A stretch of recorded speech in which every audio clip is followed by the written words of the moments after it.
Hello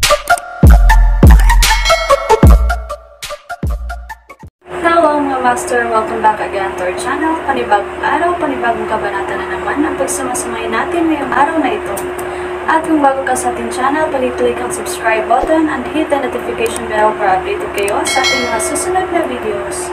So mga master, bago natin simulan ang ating kabanata ngayong araw na ito, huwag po sana natin skip yung ads mga master no, dahil malaking bagay na po yan sa ating munting channel. So simulan na natin kabanata ngayong araw na ito. Let's go! Kabanata 421 hanggang 440. Kabanata 421. Hindi nakilala ni Jasper ang lalaking inihagis ni Henry. Gayunpaman, nang makita ang galit na galit sa mukha ni Henry, alam ni Jasper na ang lalaking ito ay maaaring ang taong nakipag-ugnayan kay Mark kagabi. Si Mark ay unang natunton sa pamamagitan ng surveillance footage sa bar. Tinukoy ni Mark ang lalaking nakipag-ugnayan sa kanya gamit ang surveillance footage ng kalsada sa labas. Naisip noon ni Jasper na ang lalaking ito ay personal na itinayo ni Eric, ngunit ngayon ay tila sina Ben at Lisa ang nasa gitna ng lahat ng ito. Ang dalawang ito ang nagsagawa ng plano. Bakit nandito ang dalawang tanga? Nakita ni Henry sina Lisa at Ben sa kanilang nakakatakot na ekspresyon. Pinaikit niya ang kanyang mga mata at nagtanong. Ngumiti si Jasper. Itinuro niya ang lalaking inihagis ni Henry at sinabing, kailangan mo siyang tanungin kung ganoon. Matalas din ang lalaki. Halatang nasaksihan niya noon ang kadakilaan ni Henry kaya wala siyang inilihim sa kanya sa sandaling ito. Umiyak lang siya at sinabing, Sir, please spare me, sir. Errand boy lang ako, wala akong alam. Silang dalawa yon. Itinuro ng lalaki sina Lisa at Ben at sumigaw, nahanap ako ng dalawang ito kahapon at sinabi sa akin na maghanap ng dalawang angkop na individual, na sinasabing sila ang magse-set up. Kaya nagpunta ako upang maghanap ng mga tao ayon sa kanilang plano at mga tagubilin. Bagamat ako ang nakahanap sa kanila, wala akong alam tungkol dito, lalo na ang laban nila sa iyo, sir. Patawarin mo sana ako. Nagkamali ako, alam kong mali ako. Sabi ng lalaki habang umiiyak ng mapait na luha. Tumalikod siya at lumuhad sa sahig. Siya groveled profusely kay Henry at humingi ng awa. Medyo hindi makayanang tingnan ang hitsura niyang ito. Gayunpaman, nanunuya si Henry at sinabing, tinanggap mo ba akong tanga? Noong sinunggaban kita ng isang babae kanina, mayroon kang 4 hanggang 5 thug na nagtatrabaho para sa iyo. Hindi yan ang sinabi mo noon. Ano ang problema? Natatakot ka na ba ngayong nakita mo akong galit at pagkatapos kitang bugbugin? Halos nahulaan ni Jasper na pagkatapos tingnan ang mga sugat sa lalaking nakaluhod sa lupa at ang mga tato na nagkalat sa kanyang nakalantad na mga braso ay malamang na hindi mabuti ang lalaking ito.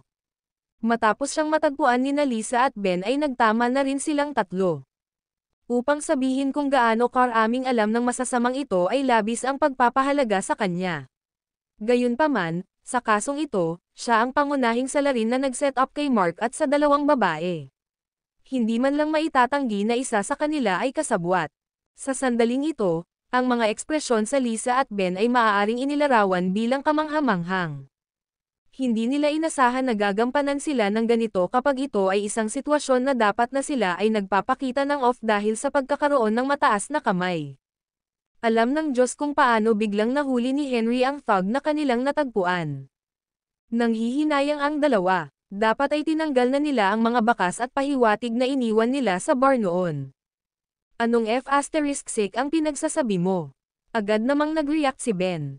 Tinuro niya si Kane at nagmura, I think you're crazy, or are you tired of living? How dare you slander me? Bumalatay ang takot sa mukha ni Kane nang sabihin iyon ni Ben. Ngunit kumpara sa pagharap kay Henry sa sandaling ito, halatang nakita ni Kane na mas nakakatakot si Henry.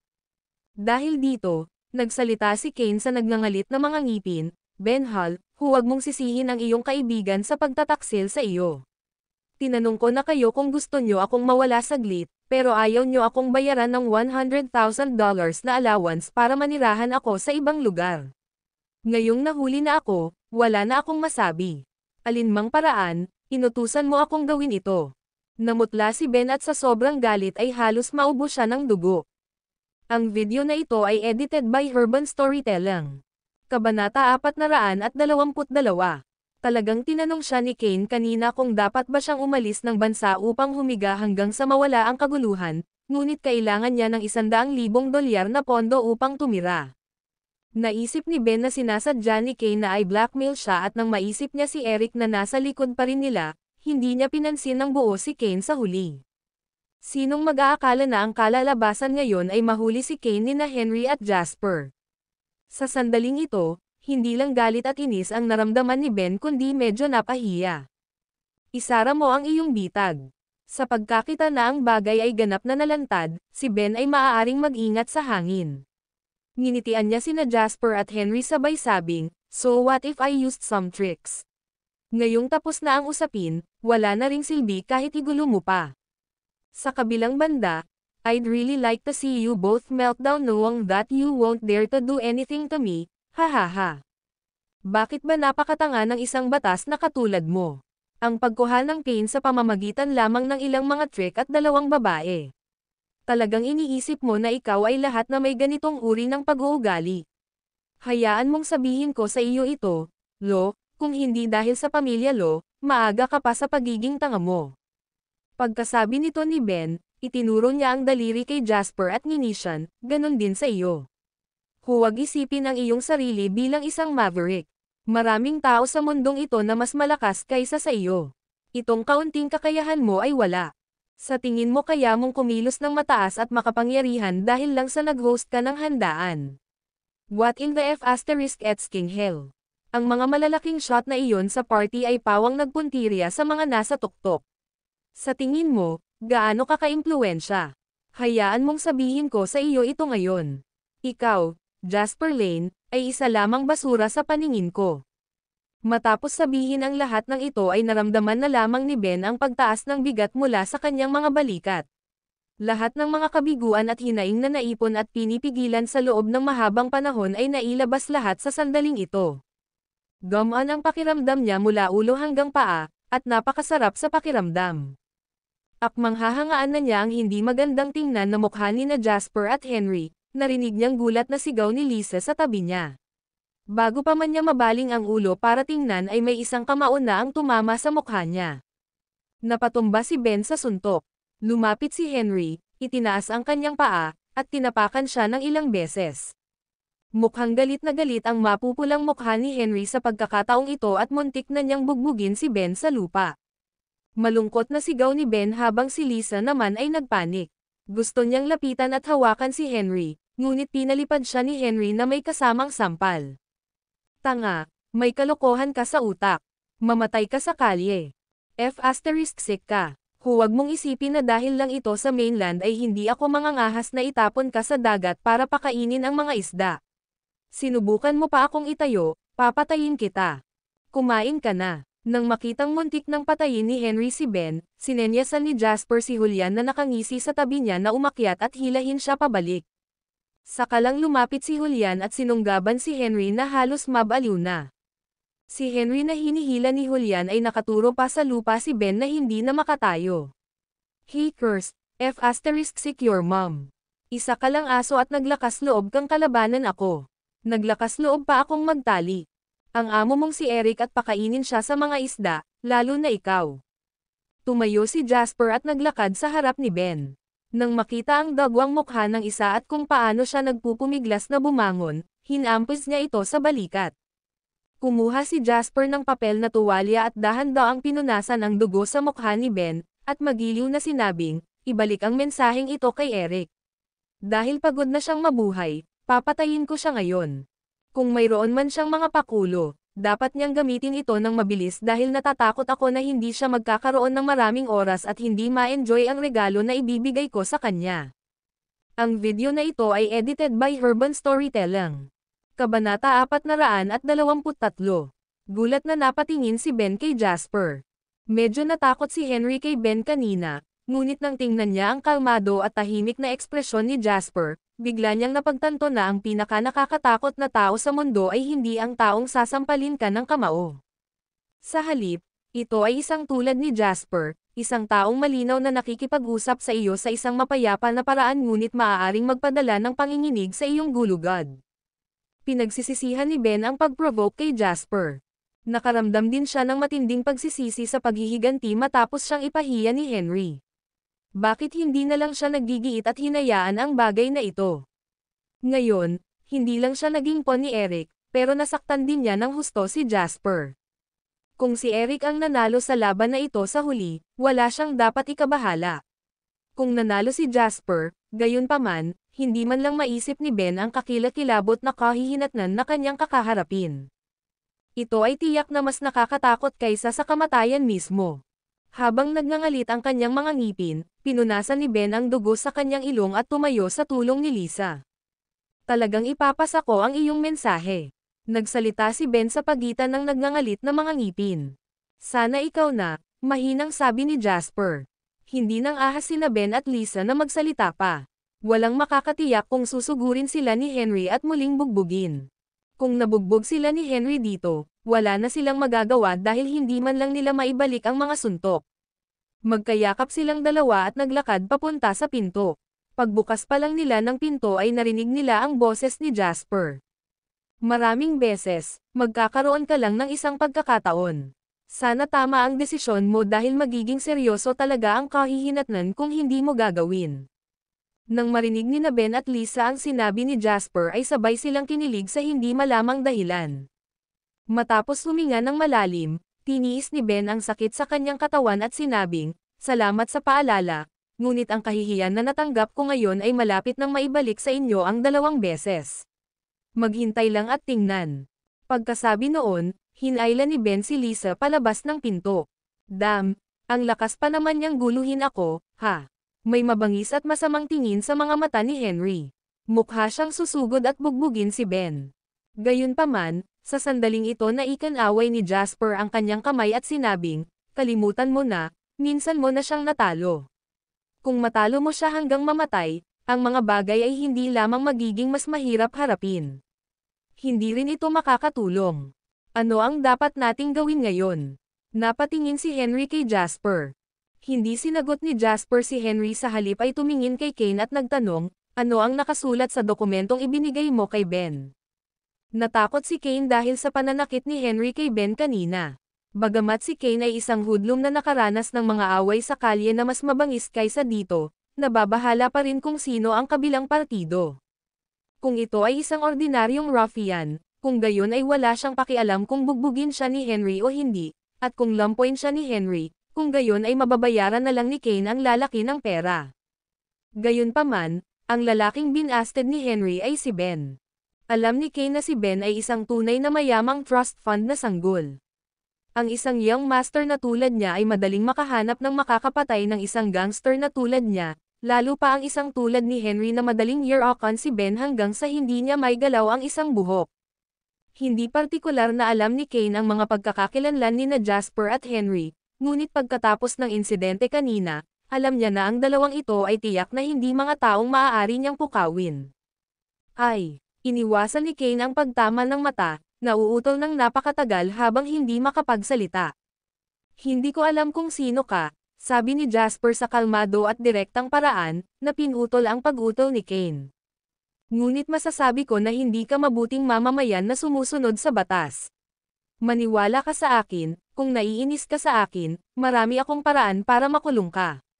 Hindi ka rin magkakaroon ng madaling buhay." Matapos marinig ang sinabi ni Jasper, nagbago ang kutis ni Kane. Nang maalala niya ang kalunos-lunos na pagwawakas ni Ben, tuluyang nawala ang huling pag-aalinlangan sa kanyang puso. "Aniya, nang ibigay ko ang mga bagay kay Ben kanina, palihim akong kumuha ng ilang litrato." Habang nagsasalita si Kane, kinuha niya ang phone niya. Kinuha ni Jasper ang phone habang si Henry naman ay mabilis na tumabi para tingnan. Ang video na ito ay edited by Urban Storytelling. Kabanata 424. Kahit na ito ay isang medyo ordinaryong Nokia, ito ay hindi isang malaking halaga ng pera sa panahong ito. Kahit na ang mga pixel ay kakilakilabot, ang mga larawang kinuha ni Kane ay talagang malinaw, kaya ang mga nilalaman ay nakikita pa rin. Ang kasunduan sa paglipat ng stock at ang panukala para sa Olympic Village. Nakagawa na si Jasper ng mga hula nang dumating si Ben, At ang kontrata na nakasulat sa itim at puti na ipinakita bago ang kanilang mga mata ay nagpapatunay sa kanyang mga haka-haka. Darn it, galit si Henry, at may bakas ng gulat sa kanyang mga mata. Kinagat niya ang kanyang mga ngipin at sumirit. Makulat siya Inilalabas niya ang ultimate move niya, ha? Hindi lang mga stock ang inalis din nila ang project proposal. Bahala na ang stocks. Worst comes to worst, mawawalan lang tayo ng konti sa 1 bilyon, pero hindi natin kayang mawala ang proyektong ito. Ito ay may kinalaman sa topology ng negosyo ng mga batas sa darating na mga dekada. Kahit ang tatay ko ay hindi ito kakayanin, hayaan mo na ako. Natakot si Kane nang marinig ang sinabi ni Henry. Saang pamilya siya nagmula, hindi man lang nila inisip na mawalan ng bilyon.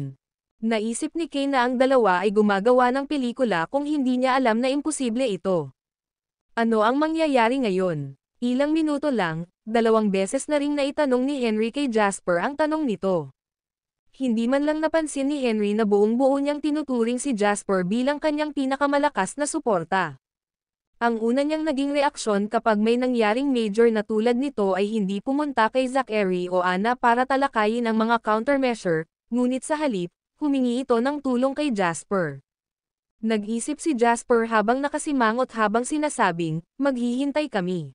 Wait, nakatitig si Henry kay Jasper habang nakadilat ang mga mata. Nasusunog na ng apoy ang bomb ko at naghihintay pa tayo. Hinihintay ba natin ang apoy na ito na masunog ako ng buhay? Ang kawalan ng pasensya ay hindi malulutas ang anuman.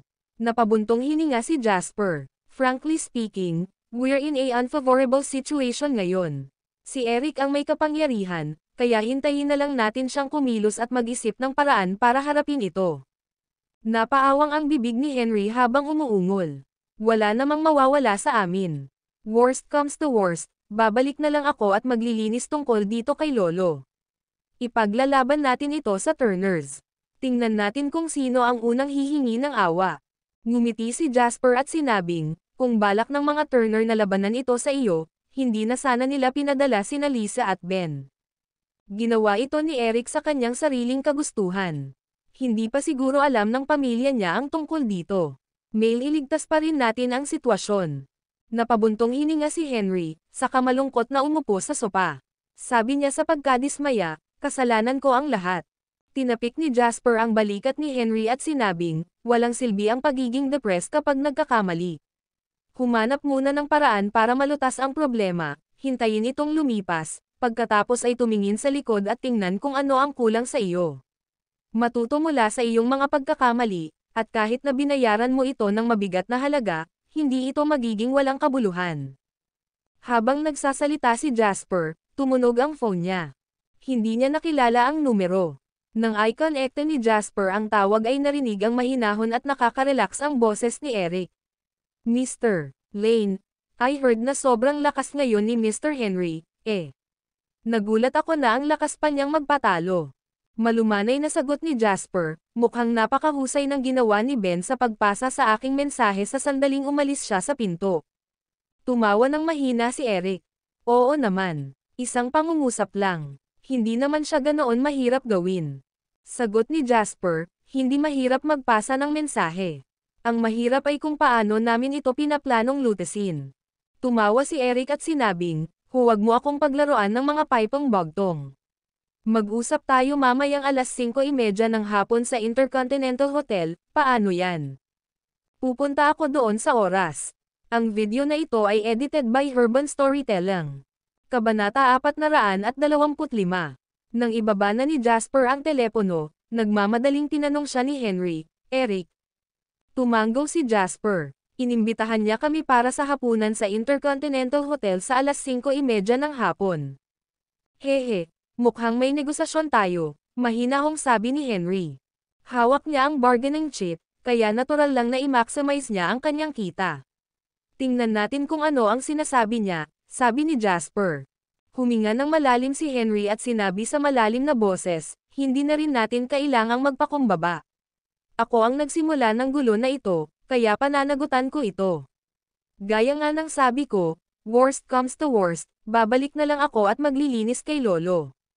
Maaring kami ang may kasalanan, pero sinira muna ni Eric ang rules.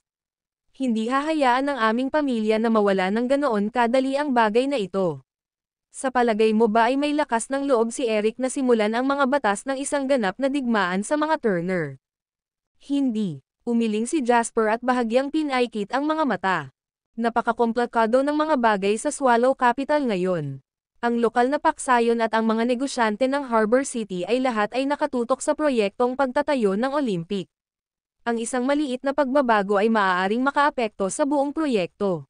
Kung hindi natin ito mahawakan ng maayos, magkakaroon tayo ng malaking problema. Sa makatuwid, dapat nating panatilihing kontrolado ang sitwasyon. Hindi rin naman natin maibaba ang bantay. Tingnan mo, bakit hindi ka pumunta at ayusin muna ang ilang bagay? Una, ilipat ang lahat ng pondo sa kumpanya. Pangalawa, maghanda ng alternatibong panukalang proyekto para sa plano sa pagtatayo ng Olympic Village. Pangatlo, Kuwait. Sa alas 5:30 ng hapon, dumating sina Jasper, Henry, at Julian sa Imperial Ballroom ng Intercontinental Hotel sa tamang oras. Malaki ang ballroom para mag-accommodate ng mahigit 20 tao na sabay-sabay na kumakain, pero ngayong gabi, 6 lang ang tao sa malawak na lugar na ito. Lisa, Ben, Eric, Jasper, Henry, at Julian. Nang makita ni Eric si Jasper na papasok, tumawa ito at bumangon para salubungin ito. Our most distinguished guest. Please, pumasok ka na. Malamig na tiningnan ni Henry si Eric na punong-puno ng mga ngiti at kinusot ang mga labi. Sabi niya, tumigil ka na sa pagpapanggap, Turner. Pare-pareho lang tayo, kaya bakit mag-abala sa paglalagay ng isang huwad na palabas? Para kanino ka nagpe-perform? Ang makakita ng isang ipokrito na tulad mo ay nakakasakit sa akin. Si Eric ay walang pakialam at patuloy na ngumiti sa kanyang mukha, na nagsasabing, nabalitaan ko na masama ang pakiramdam mo ngayon, Henry, at tama sila. Unti-unting dumarating ang taglamig sa Swallow Capital at lalong tutuyo ang hangin. Huwag masyadong magalit at baka makasama ito sa kalusugan mo. Muntik na itong mawala ni Henry at sabik na suntukin ang mukha ni Eric. He said through clenched teeth, my mood has never been better. Buti na lang at hindi ko maiwasang gugustuhin Yurakan ang mukha mong tanga kapag nakikita kita. Ang lahat ba ng mga tao mula sa Harbor City ay napakababa ng klase? Tumayo si Lisa at sarkastikong sinabi. Biglang lumingon si Henry at malamig na tinitigan si Lisa. Mukhang nangangati ka ata sa pambubugbog dahil hindi kita binugbog kanina ha. Sa tingin mo ba hindi ako papatol sa mga babae? Galit mo ako at sasampalin kita kahit na ano. Nagbago ang ekspresyon ni Lisa. Sa kabila ng kanyang galit, siya ay lubos na nangangamba sa baliw na si Henry. Ngayon lang niya nasaksihan ang kakilakilabot na maaaring idulot ng lalaking ito kapag siya ay nagalit. Gayunpaman, si Eric ay naroroon sa sandaling ito, kaya si Lisa, na pinalakas ng malaking kumpiyansa, ay sumagot, ano pa ang alam mo bukod sa paghahagis ng mga suntok? Ang mga walang kakayahan lang ang sumuntok. Ngumuso si Henry. Ikaw bruha, dapat may death wish ka, ha? Sa sandaling ito, hinayla ni Ben si Lisa, sinenyasan siyang tumigil sa pagsasalita. Malamig niyang sabi, umupo ka, Lisa. Walang kwenta makipag-usap sa mga taong ganyan. Kung mas galit siya, mas nagkasala at natatakot siya. Hindi ka ba nakakatuwang makita ang itsura niya ngayon? Ang video na ito ay edited by Urban Storytelling. Kabanata 426.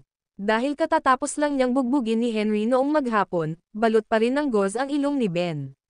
Mahina ang boses niya nang magsalita siya, ngunit ang kanyang tingin ay may lalim na pait. Bahagyang ngumiti si Eric habang nakatingin kay Jasper at sinabing, I'm so glad you're here today, Mr. Lane.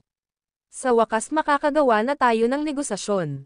Pagkatapos ng lahat, ang mga negosasyon ay susi sa paglutas ng mga problema. Kung hindi gagana ang aming mga negosasyon, saka lang namin ipapakita ang aming sariling kakayahan.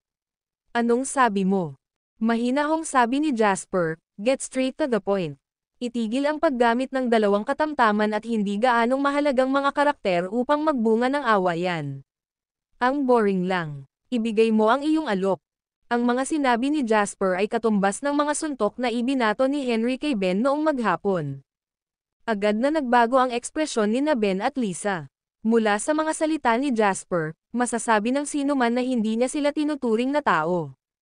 Paano kaya nila kayang panindigan ang kahihiyan kapag tinawag niya silang pangkaraniwan at hindi gaanong kahalagahan?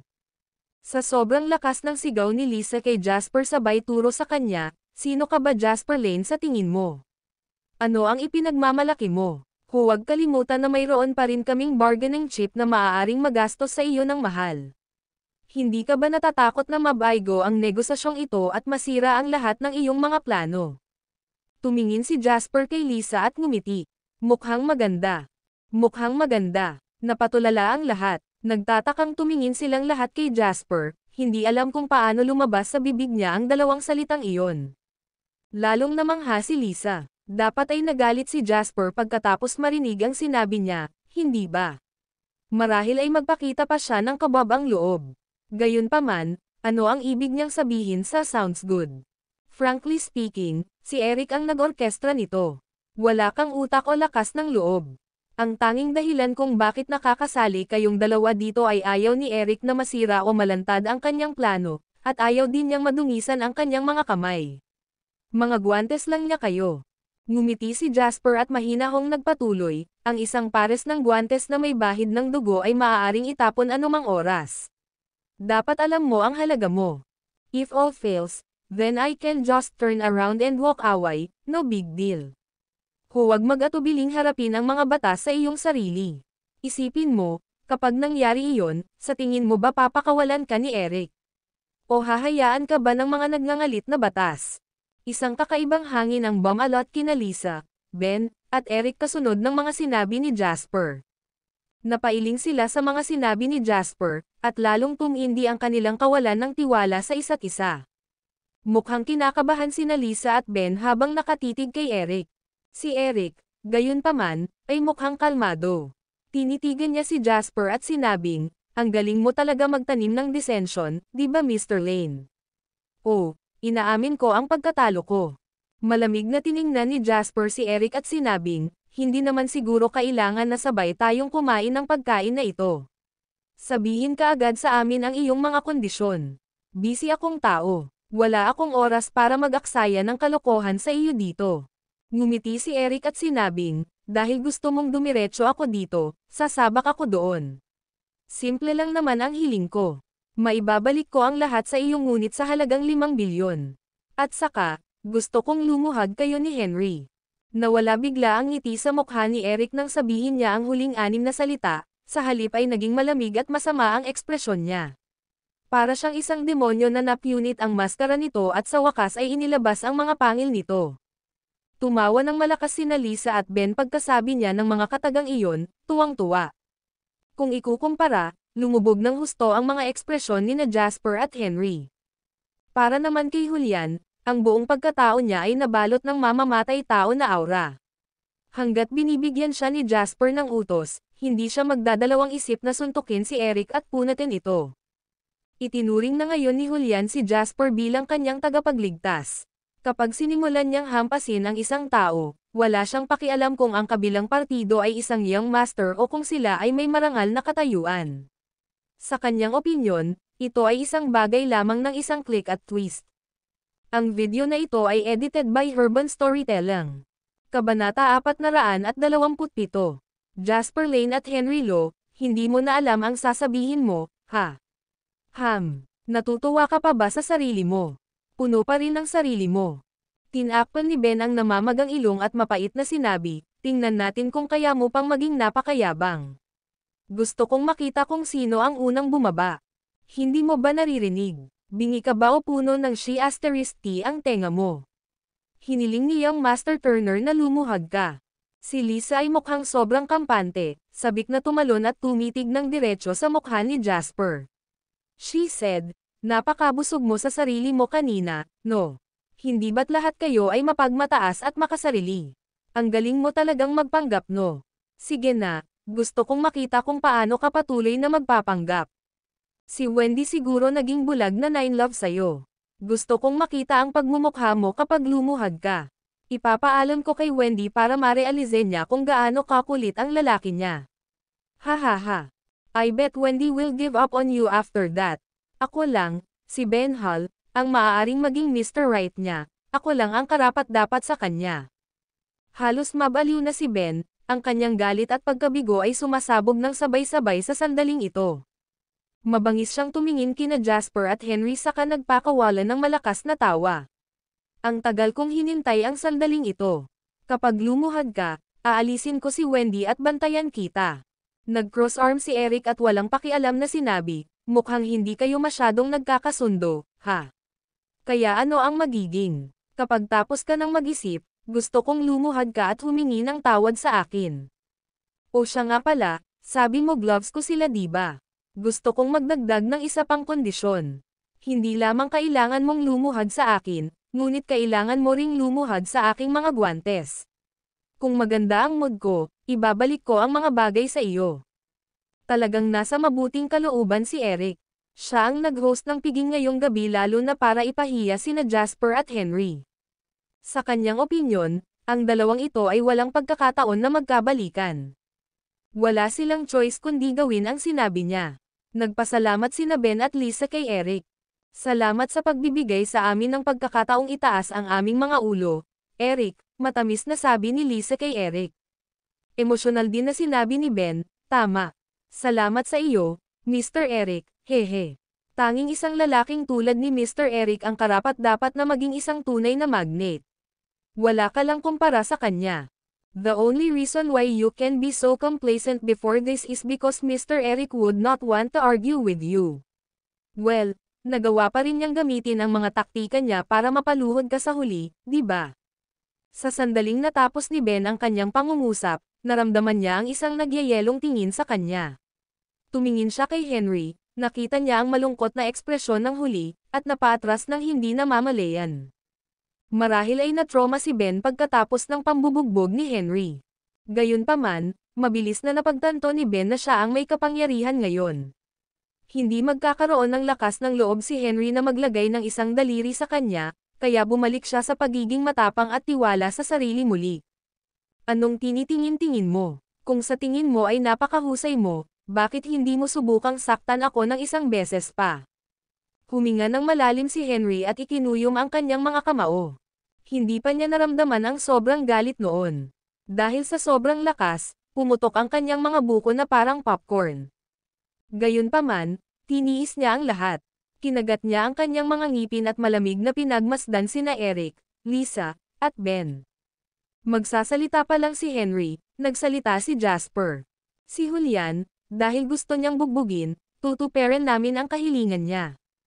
Pagkalabas ng mga salita ni Jasper sa kanyang mga labi, si Julian na hindi na nakatiis ay sumugod na palabas na parang tigreng umaahon palabas sa hola nito. Ito ay may layo na 7 o 8 metro na may malaking bilog na mesa na maaaring upuan ng higit sa 20 katao sa pagitan. Nakita ang malalaking hakbang ni Julian bago tumalon sa ibabaw ng malaking round table. Napakaliksi niya sa kabila ng kanyang matangkad at matibay na katawan. Sa isang kisap mata, sinugod niya si Ben. Sa sandaling ito lang nagkaroon ng oras si Ben na mag-react na may nakakatakot na ekspresyon. Gayunpaman, hinawakan na siya ni Julian sa kwelyo, pinaikot-ikot, at inihampas sa hapagkainan. Isang malakas na kalabog, nabasag ang pinggan, at pati ang ibabaw ng mesa ay nabasag. Isang nakakatalam na sigaw ang pinakawalan ni Ben habang nakahiga sa gitna ng mga basag na salamin at puno ng dugo. Ang video na ito ay edited by Urban Storytelling. Kabanata 428. Napakabilis ng lahat kaya lang nagkaroon ng oras si Lisa para sumigaw. Naningkit ang mga mata ni Eric. Nakaramdam siya ng matinding gulat sa loob ngunit nanatiling tahimik sa labas. Maging si Henry ay nagulat. Nagulat siya na biglang pipiliin ni Jasper, na palaging naglalaro nito, na maging mas marahas kaysa sa kanya at gawin ang ganoong bagay. Ang pinakamaraming nagawa niya ay binugbog si Ben, ngunit nang hilingin ni Jasper kay Julian na gawin ito, malamang na umaasa siyang mabubugbog si Ben sa kalahati hanggang mamatay. Baliw ka, Jasper. Saway ni Eric na may matigas na ekspresyon. Baliw ako. Bahagyang tumawa si Jasper at tumingin kay Henry. Kapag nakikitungo sa mga tao, sinabi ko sa iyo noon na kailangan mong gumamit ng tubo upang akitin ang mga taong nasa ilalim mo upang gawin nila ang mga bagay para sa iyo ng buong puso. Sa sinabi ni Jasper, Tinapik-tapik niya si Henry. Isa pang bagay ang ituturo ko sa iyo, isa pang paraan ng pakikitungo sa mga tao. Kapag kaharap ang iyong mga kaaway, huwag maging malambot at mag-alinlangan.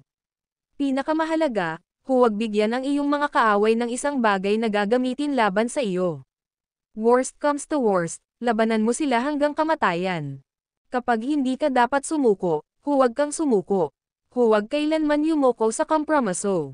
Pinanliitan ni Jasper ng mata si Eric na bahagyang nagbabago ang ekspresyon. Kung hindi man, kahit na nagtagumpay ka sa buong pagsubok na ito, hindi ka magkakaroon ng kapayapaan ng isip. Ang isang tao ay maaaring bugbugin, pag-alitan, o kahit na may umiikot sa kanya, ngunit ang kanyang mga tuhod at noo ay hindi dapat dumapo sa lupa para sa sinuman maliban sa kanyang sariling mga magulang o ninuno. Natarante namang tumingin si Henry kay Jasper, napagtanto niya kung gaano kaiba si Jasper sa mga sandaling ito. Karaniwan, makikita ng iba si Jasper bilang isang iskolar na may hawak na perlas ng karunungan sa kanyang mga kamay. Palagi siyang kalmado at maangin, kumikilos na parang walang makakapagpabago sa kanyang ekspresyon sa mundo. Sa ngayon, gayunpaman, si Jasper ay naging isang makapangyarihan at makapangyarihang Diyos ng digmaan. Kahit na ang kanyang aura ay hindi masyadong malakas o masigla, siya ay tulad ng isang matayog na bundok, na nakatayo sa pagitan ng langit at lupa tulad ng isang punto ng nabigasyon para sa mga mandaragat. Parang kayang hawakan ng presensya niya ang langit kapag bumagsak ito. Si Henry, isang lalaking nasa hustong gulang at isang big shot na trust fund na sanggol na nagkaroon ng hindi mabilang na problema sa nakaraan, ay talagang nakadama ng hindi pa nagagawang pakiramdam ng seguridad kay Jasper. Hanggat nariyan ang malaking lalaking ito na si Jasper, kahit na magbutas siya sa langit, matutulungan pa rin siya ni Jasper na linisin ang kalat. Sa sandaling ito, pinigilan ni Eric ang pagtataka at bakas ng takot sa kanyang puso na ayaw niyang kilalanin. Kinagat niya ang kanyang mga ngipin, sinabing, "Jasper, sinusubukan mo bang sumama sa akin?" Kalmadong sinabi ni Jasper, "Na-overestimate mo ang sarili mo. Ito ay isang kumpanya lamang. Madali kong mapaparehistro si Henry ng isa pang 17 o 18 na kumpanya.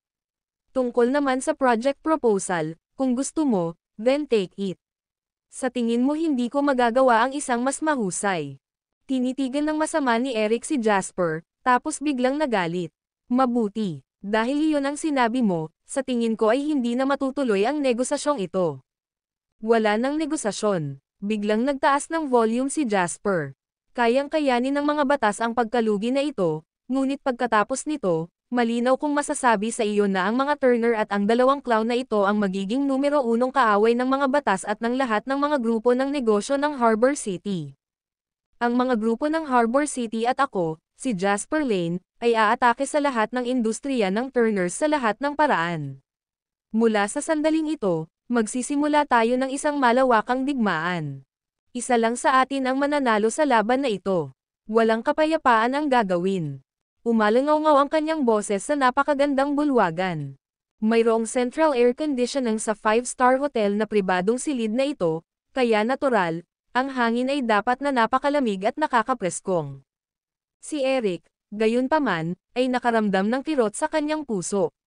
Para siyang hindi makahinga. Tuwang-tuwa si Henry na nagsimulang umakyat ang kanyang dugo at kumulo. Sabik na siyang sumigaw sa taas ng kanyang mga baga para ilabas ang nakakulong na emosyon sa loob niya. Nangingibabaw. Masyadong dominante si Jasper. Ang dami niyang katangahan. Tinitigan ni Henry si Jasper ng may maningning na mga mata at naisip, kung balang araw ay maging magarbo at dominante ako, tiyak na mamamatay ako ng walang pagsisisi. Ang video na ito ay edited by Urban Storytelling. Kabanata 429. Nagsimulang tumunog ang ulo ni Eric. Naguguluhan siya. Hindi niya moari kung bakit napilitan siya sa isang dead end, hindi na umabant o umatras kahit na malinaw na siya ang nangunguna sa una. Nagbago ba ang script? Naguguluhan si Eric. Akala niya ay nakatanggap na siya ng mga pagpapala mula sa langit at ang susunod niyang gagawin ay ipahiya sina Jasper at Henry bago ipadala ang mga dokumento sa kanyang pamilya. Sa paggawa nito, hindi lamang siya aani ng mga benepisyo, ngunit magkakaroon din siya ng pagkilala mula sa kanyang pamilya. Ito ay simpleng pagpatay ng 2 ibon gamit ang isang bato. Bagamat nang tingnan niya si Jasper sa sandaling ito, biglang naramdaman ni Eric na masyado siyang walang muwang. Masasabi niyang sinadya ni Jasper ang sinabi niya at gagawin niya ang kanyang mga salita. Gayunpaman, walang paraan na papalampasin niya ang gayong pagkakataong makadiyos. Sino ka sa palagay mo, na kumakatawan sa mga grupo ng negosyo ng Harbor City? Ngumisi si Eric, na nagpupursige pa rin sa huling laban. Ako ang naging bite sa 4 na pinakamayayamang pamilya. Kung ang mga Turner, sa tingin mo ba ay ililibang kanila? Mahinang sabi ni Jasper. Kinagat ni Eric ang kanyang mga ngipin, pakiramdam niya ay sinampal siya ng malakas sa mukha sa sinabi ni Jasper. Nagpupumiglas pa siya. Tama si Jasper. Bilang isang Turner mismo, naririnig ni Eric ang mga matatanda sa pamilya na nag-uusap tungkol sa bagay na ito sa mga araw na ito. Ang 4 na pinakamayayamang pamilya sa Harbor City ay nagtipon sa Swallow Capital dahil kay Jasper. Ito lang ang naging dahilan ng labis na paghanga at kasiyahan ng mga tycoon kay Jasper. Ito ay dahil sa isang kahulugan, ito ang unang pagkakataon na ang mga nangungunang elite ng Harbor City sa mundo ng negosyo ay nagkaroon ng magiliw na pakikipag-ugnayan sa kanilang katapat sa mainland mula nang ibigay. Ito ay isang madiskarteng kaganapan na kinasasangkutan ng mga numero mula sa pinakamataas na antas. Sa madaling salita, nag-ambag si Jasper sa pagtulong sa bansa. Gaano man kahalaga ang isang bagay, ang anumang bagay na may kinalaman sa bansa ay napakalaking bagay. Matalino talaga ang mga negosyante ng Harbor City. Kahit na pumunta sila sa Swallow Capital bilang paggalang sa iyo, wala ka pa ring karapatan na sabihing kinakatawan mo sila dahil may kinalaman ito sa pakikipaglaban sa Turners. Hindi naman ito maliit na bagay. Pilit na napangiti si Eric, pinipigilan ang pagkabalisa at pagkabalisa sa loob niya. Umiling si Jasper at walang pakialam na sinabi, hindi ko na kailangang ipaliwanag sa iyo kung paano ko ginawa iyon. Pero kung hindi ka naniniwala sa akin, you're always welcome to have a taste of it. Naikuyom ni Eric ang kanyang mga kamao, huminga ng malalim, at sinabi sa malalim na boses, ano ang gusto mo kung ganoon? Paano mo planong lutisin ang bagay na ito? Simple, ibalik mo lang sa amin ang mga dokumento at hindi ka namin papanagutin, mataray na sabi ni Jasper. Sa sobrang galit ni Eric natawa siya. Sinasabi mo ba na ibabalik ko sa iyo ang lahat ng walang kahit isang benepisyo mula rito pagkatapos ng lahat ng pagsisikap na ginugol ko? Sino ako sa tingin mo? Mas alam mo kaysa sa sino man kung paano mo nakuha ang mga dokumentong ito. Ninakaw mo ang mga gamit ko at naging bukas palad ako sa paghiling sa iyo na ibalik ang mga ito nang hindi ka pinapanagot, pero gusto mo pa ring lumayo ng may mga benepisyo. Nanaginip ka ba? Balik tanong ni Jasper. Desididong sabi ni Eric, kung ganyan ang ugali mo, baka kalimutan mo na lang. Tingnan natin kung sino ang huling tatawa. Alam ni Eric na hindi siya dapat pumayag sa mga tuntunin ni Jasper. Kung hindi, siya ay magiging isang katatawanan magpakailanman. Isa pa, kung lumabas ang balita sa hinaharap, ano kaya ang iisipin ng kanyang pamilya sa kanya? Ano man ang gagawin ni Jasper sa hinaharap, ibibigay muna niya ang mga dokumento sa kanyang pamilya dahil at least sa ganoong paraan, may kontribusyon pa rin siya. Hindi naniniwala si Eric na talagang may kakayahan si Jasper na hawakan ang mga mapagkukunan ng mga grupo ng negosyo ng Harbor City. Nag-e-exaggerate lang siya. Sino siya sa akala ni Jasper? Siya ay walang iba kundi isang tao na may mabahong pera. Sa paghahambing, ang 4 na pinakamayayamang pamilya ng Harbor City ay pawang mga taong napakayaman. Makikinig ba sila sa isang batang junior tulad ni Jasper? Parang fairy tale ito para kay Eric. Hindi rin nagulat si Jasper sa napiling ginawa ni Eric. Ang video na ito ay edited by Urban Storytelling. Kabanata 430. Ito ay sa loob ng kanyang inaasahan. Sa katunayan, alam na ni Jasper sa simula pa lang na hindi nila ito kakayanin ni Henry. Marami lang siyang ginagawa dahil may ibang plano siya. Kaya naman sa sandaling ito, hindi umimik si Jasper at tumalikod na lamang para umalis. Mukhang nakamove on na rin si Henry. Malamig niyang sinulyapan si Eric bago lumabas. Huling umalis si Julian. Bago siya umalis ay ngumisi pa siya kay Eric. Bilisan mo at ipadala mo yung glove mo sa ospital. Maaari siyang mapilayan habang buhay kung huli mo siyang ipadala. Pagkasabi niyon, yumuko si Julian nang hindi tinitingnan ang biglang pagbabago ng ekspresyon ni Eric.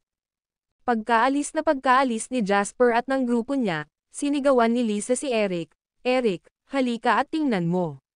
Si Ben ay, namatay siya. Napakaraming dugo." Nagbago ang ekspresyon ni Eric.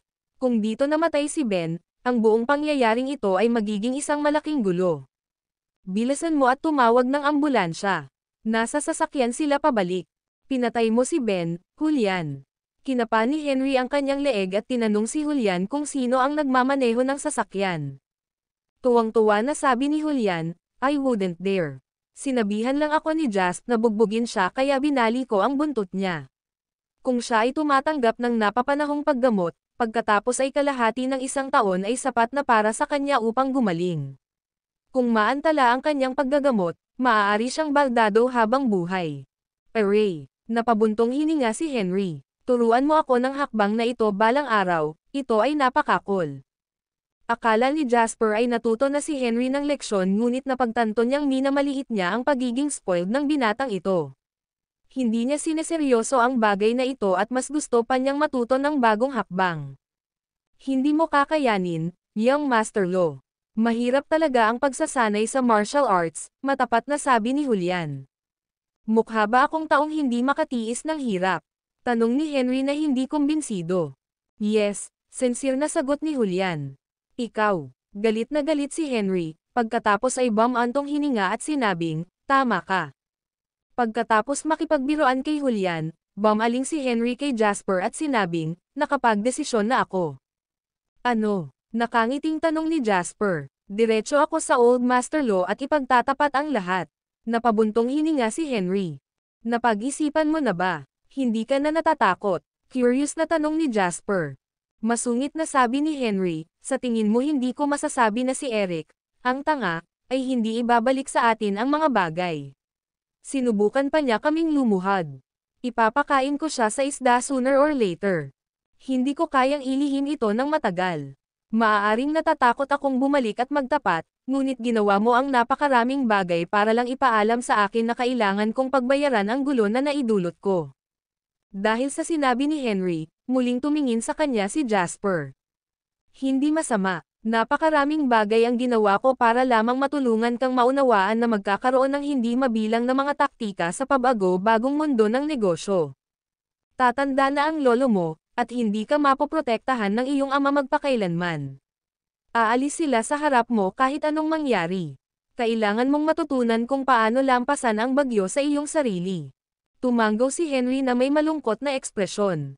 Nakatitig sa abalang eksena sa gabi ng Swallow Capital at ang walang katapusang daloy ng mga sasakyan, sinabi niya, "Oo, oras na para matuto ako ng isang bagay." Aaliwin na sana siya ni Jasper sa pamamagitan ng pagsasabi ng mga bagay tulad ng isang alibughang nagbukas ng bagong dahon na mas mahalaga kaysa ginto o isang bagay sa linya nang lumiwanag ang mukha ng lalaki makalipas ang ilang segundo. "Kaya mo ba akong protektahan magpakailanman? Mas bata ka sa akin, kaya hindi ka mamamatay bago ako, di ba?" "Julian, oo. Ihinto mo ang kotse at itapon mo ang tanggang ito sa dagat." Ang video na ito ay edited by Herban Storytelling. Kabanata 431. "Tara, wag mong gawin yan. Nagbibiro lang ako. Tsaka kadalasan ako yung nagtatapon ng iba sa dagat. Ikaw ang bayaw ko, hindi mo naman ako itatapon sa dagat ha." Sabay sabi ni Henry. Dati siya at walang takot pa rin, ngunit nang kaharap niya si Jasper, nakaramdam siya ng paghanga at pangamba. Sa katunayan, laging may simpleng pananaw si Henry sa mundo. Sasaktan niya ang sinumang nakasisire sa kanya, pagkatapos ay pupunta sa kanyang mga nakatatanda kung umabot sa timog. Ginabayan siya ng loika na ito sa loob ng higit sa 20 taon ng kanyang buhay at ang taktika ay gumagana sa bawat oras. Kahit na maraming beses, si Anna ang gumanap bilang matanda ni Henry. Sa katunayan, alam ni Zachary ang tungkol sa lahat ng walang kabuluhang bagay na ginawa niya. Ang Old Master Lo ay parehong problemado, ngunit dahil siya ay dumaan sa parehong bagay noong siya ay bata pa, kasama ang kanyang anak na lalaki na mas mahusay kaysa sa kanya sa bagay na ito, wala na siyang magagawa. Kung hindi rin niya ipapasa kay Jasper ang mahalagang gawain ng pagtuturo kay Henry. Anyway, Nang makita ni Zachary si Henry na naglalakad sa pintuan sa kalagitnaan ng gabi at malungkot na nakaupo sa sopa, naninigarilyo ng walang salita, naramdaman niya ang pagpintig ng kanyang mga templo. Kilalang-kilala niya ang kanyang anak. Normally, kapag ganoon ang ugali ni Henry, alam niyang may nagawa siyang masama kaya kahit si Anna ay hindi ito kayang lutasin. Curious na sumulyap si Zachary kay Jasper. Hindi niya maintindihan kung bakit nananatiling kalmado si Jasper sa lahat ng oras. Nakahanap siya ng tabako at sinindihan ito bago umupo sa tapat ng dalawa. Sinabi niya, "Sige, ano ang ginawa mo?" Napabuntong hininga si Henry. Tumingin siya sa ama ngunit nag-aalangan siyang magsalita. Siya wore a sheepish look on his face, looking so very sorry yet at the same time ay masyadong nahihiya na sabihin sa kanyang nakatatanda. Lalong lumakas ang pagpintig ng mga templo ni Zachary ngayon. "Spill it." Walang pasensya na sigaw ni Zachary. "Sigh." Bumantong hininga si Henry, puno ng pait ang mukha. Eto ang nangyari. Makalipas ang kalahating oras, malungkot na umupo sina Zachary at Jasper, pati na rin si Henry na may sampal sa mukha, sa tapat ng Old Master Lo at sabay na bumantong hininga. Ang tatlong mahabang buntong hininga ay nagpasimangot kay Old Master Lo. Matapos ikwento ni Zachary kay Old Master Lo ang buong kwento, hinaplos niya ang kanyang mukha at nakangiting sinabi, "Tay, alam kong hindi nararapat na guluhin ka namin pagdating sa mga bagay na ganito, pero iba na ngayon. Kung ipapadala ng mga Turner ang kanilang matandang amo, kung gayon sa aking pagkakakilanlan, magiging awkward talaga para sa akin. Kaya wala akong choice kundi hilingin na pumasok ka. Ako ang naglinis ng mga kalat mo noong bata ka pa. Ngayon kailangan ko na ring linisin ang mga kalat ng anak mo kapag matanda na ako. May utang ba ako sa inyong dalawa?" Nagtampo si Old Master Lo. "Zachary, Henry." Halos humagalpak ng tawa si Jasper. Pagkatapos nito, isang solemn na hangin ang sumalubong sa lahat ng nasa silid. Ang pinakamahalagang bagay sa sandaling ito ay upang malutas ang problema. "Henry, binaygo mo ako ng husto sa pagkakataong ito," sabi ni Old Master Lo, na nakatingin kay Henry. This time, tunay na ang guilt sa mukha ni Henry. Tumayo siya at sinabing, "Alam ko, Lolo. Matututo ako sa mga pagkakamali ko." Zachary harumphed, saying, "Kakainis talaga yang Turner Jr. na yan. Kung gumagamit na siya ng mga hindi tapat na gawain sa murang edad, hindi ko maisip kung ano ang gagawin niya sa hinaharap. Gaano man siya kasuklam-suklam, ang anak mo ang nagbigay sa kanya ng gamit laban sa kanya sa pagkakataong ito. Dapat kang umamin ng pagkatalo. Huwag kang magreklamo," mahinahong sabi ni Old Master Lo. Habang nagsasalita siya, sumulyap si Old Master Lo kay Zachary at nagpatuloy, "Ito ang iyong anak. Ang problema ay kailangang lutasin, ngunit ang parusa ay gagawin gayunpaman. Anong balak mong gawin?" Ang video na ito ay edited by Urban Storytelling. Kabanata 432. Kinagat ni Zachary ang kanyang mga ngipin at sinabing, "Tatanggalin ko si Henry sa lahat ng kanyang tungkulin at posisyon sa loob at labas ng kumpanya. Isususpend ko rin ang lahat ng credit card at ari-arian niya ng kalahating taon." Nag-iba ang kutis ni Henry. Magmamakaawa na sana siya nang makita niya ang tingin sa mga mata ni Jasper. Biglang nilunok muli ang kanyang sama ng loob. Napaungol siya ng napakatagal at kalaunan ay pinisil ang mga salitang, "Got it." Ang pagkamuhi ni Henry kay Eric ay umabot sa hindi pa nagagawang antas. Tumanggo si Old Master Lo, nasiyahan sa kinalabasan. "Henry, ikwento mo sa akin ang mga ginawa ni Jasp sa hotel kanina," biglang tanong ni Old Master Lo.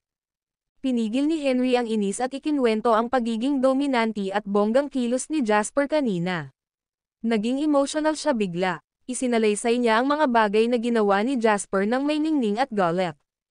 Nang ilarawan ni Henry ang bahagi kung saan sinabi ni Jasper na isa lamang sa kanila ang maaaring manalo sa labanan at walang kapayapaang gagawin, hinampas ni Old Master Lo ang armrest ng sopa at sinabing, "Kahanga-hanga. Lahat ng kabataan ay dapat na ganito dominante at agresibo. Napakaganda ng ginawa mo, Jasp."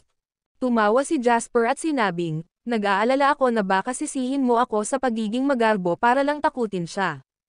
Sabi ni Old Master Lo, "Magarbo. Sinabi ko sa iyo na matagal ka ng kakampi ng mga batas, at sa hinaharap, ikaw pa rin ang magiging manugang ng batas. Kung mag-check out ka ng matigas ang ulo mo, siguradong papagalitin kita. Ang salitang manugang, ay nagpabilis ng tibok ng puso ni Jasper. Nalaman na ba ni Old Master Lo ang hindi maliwanag na relasyon nila ni Anna?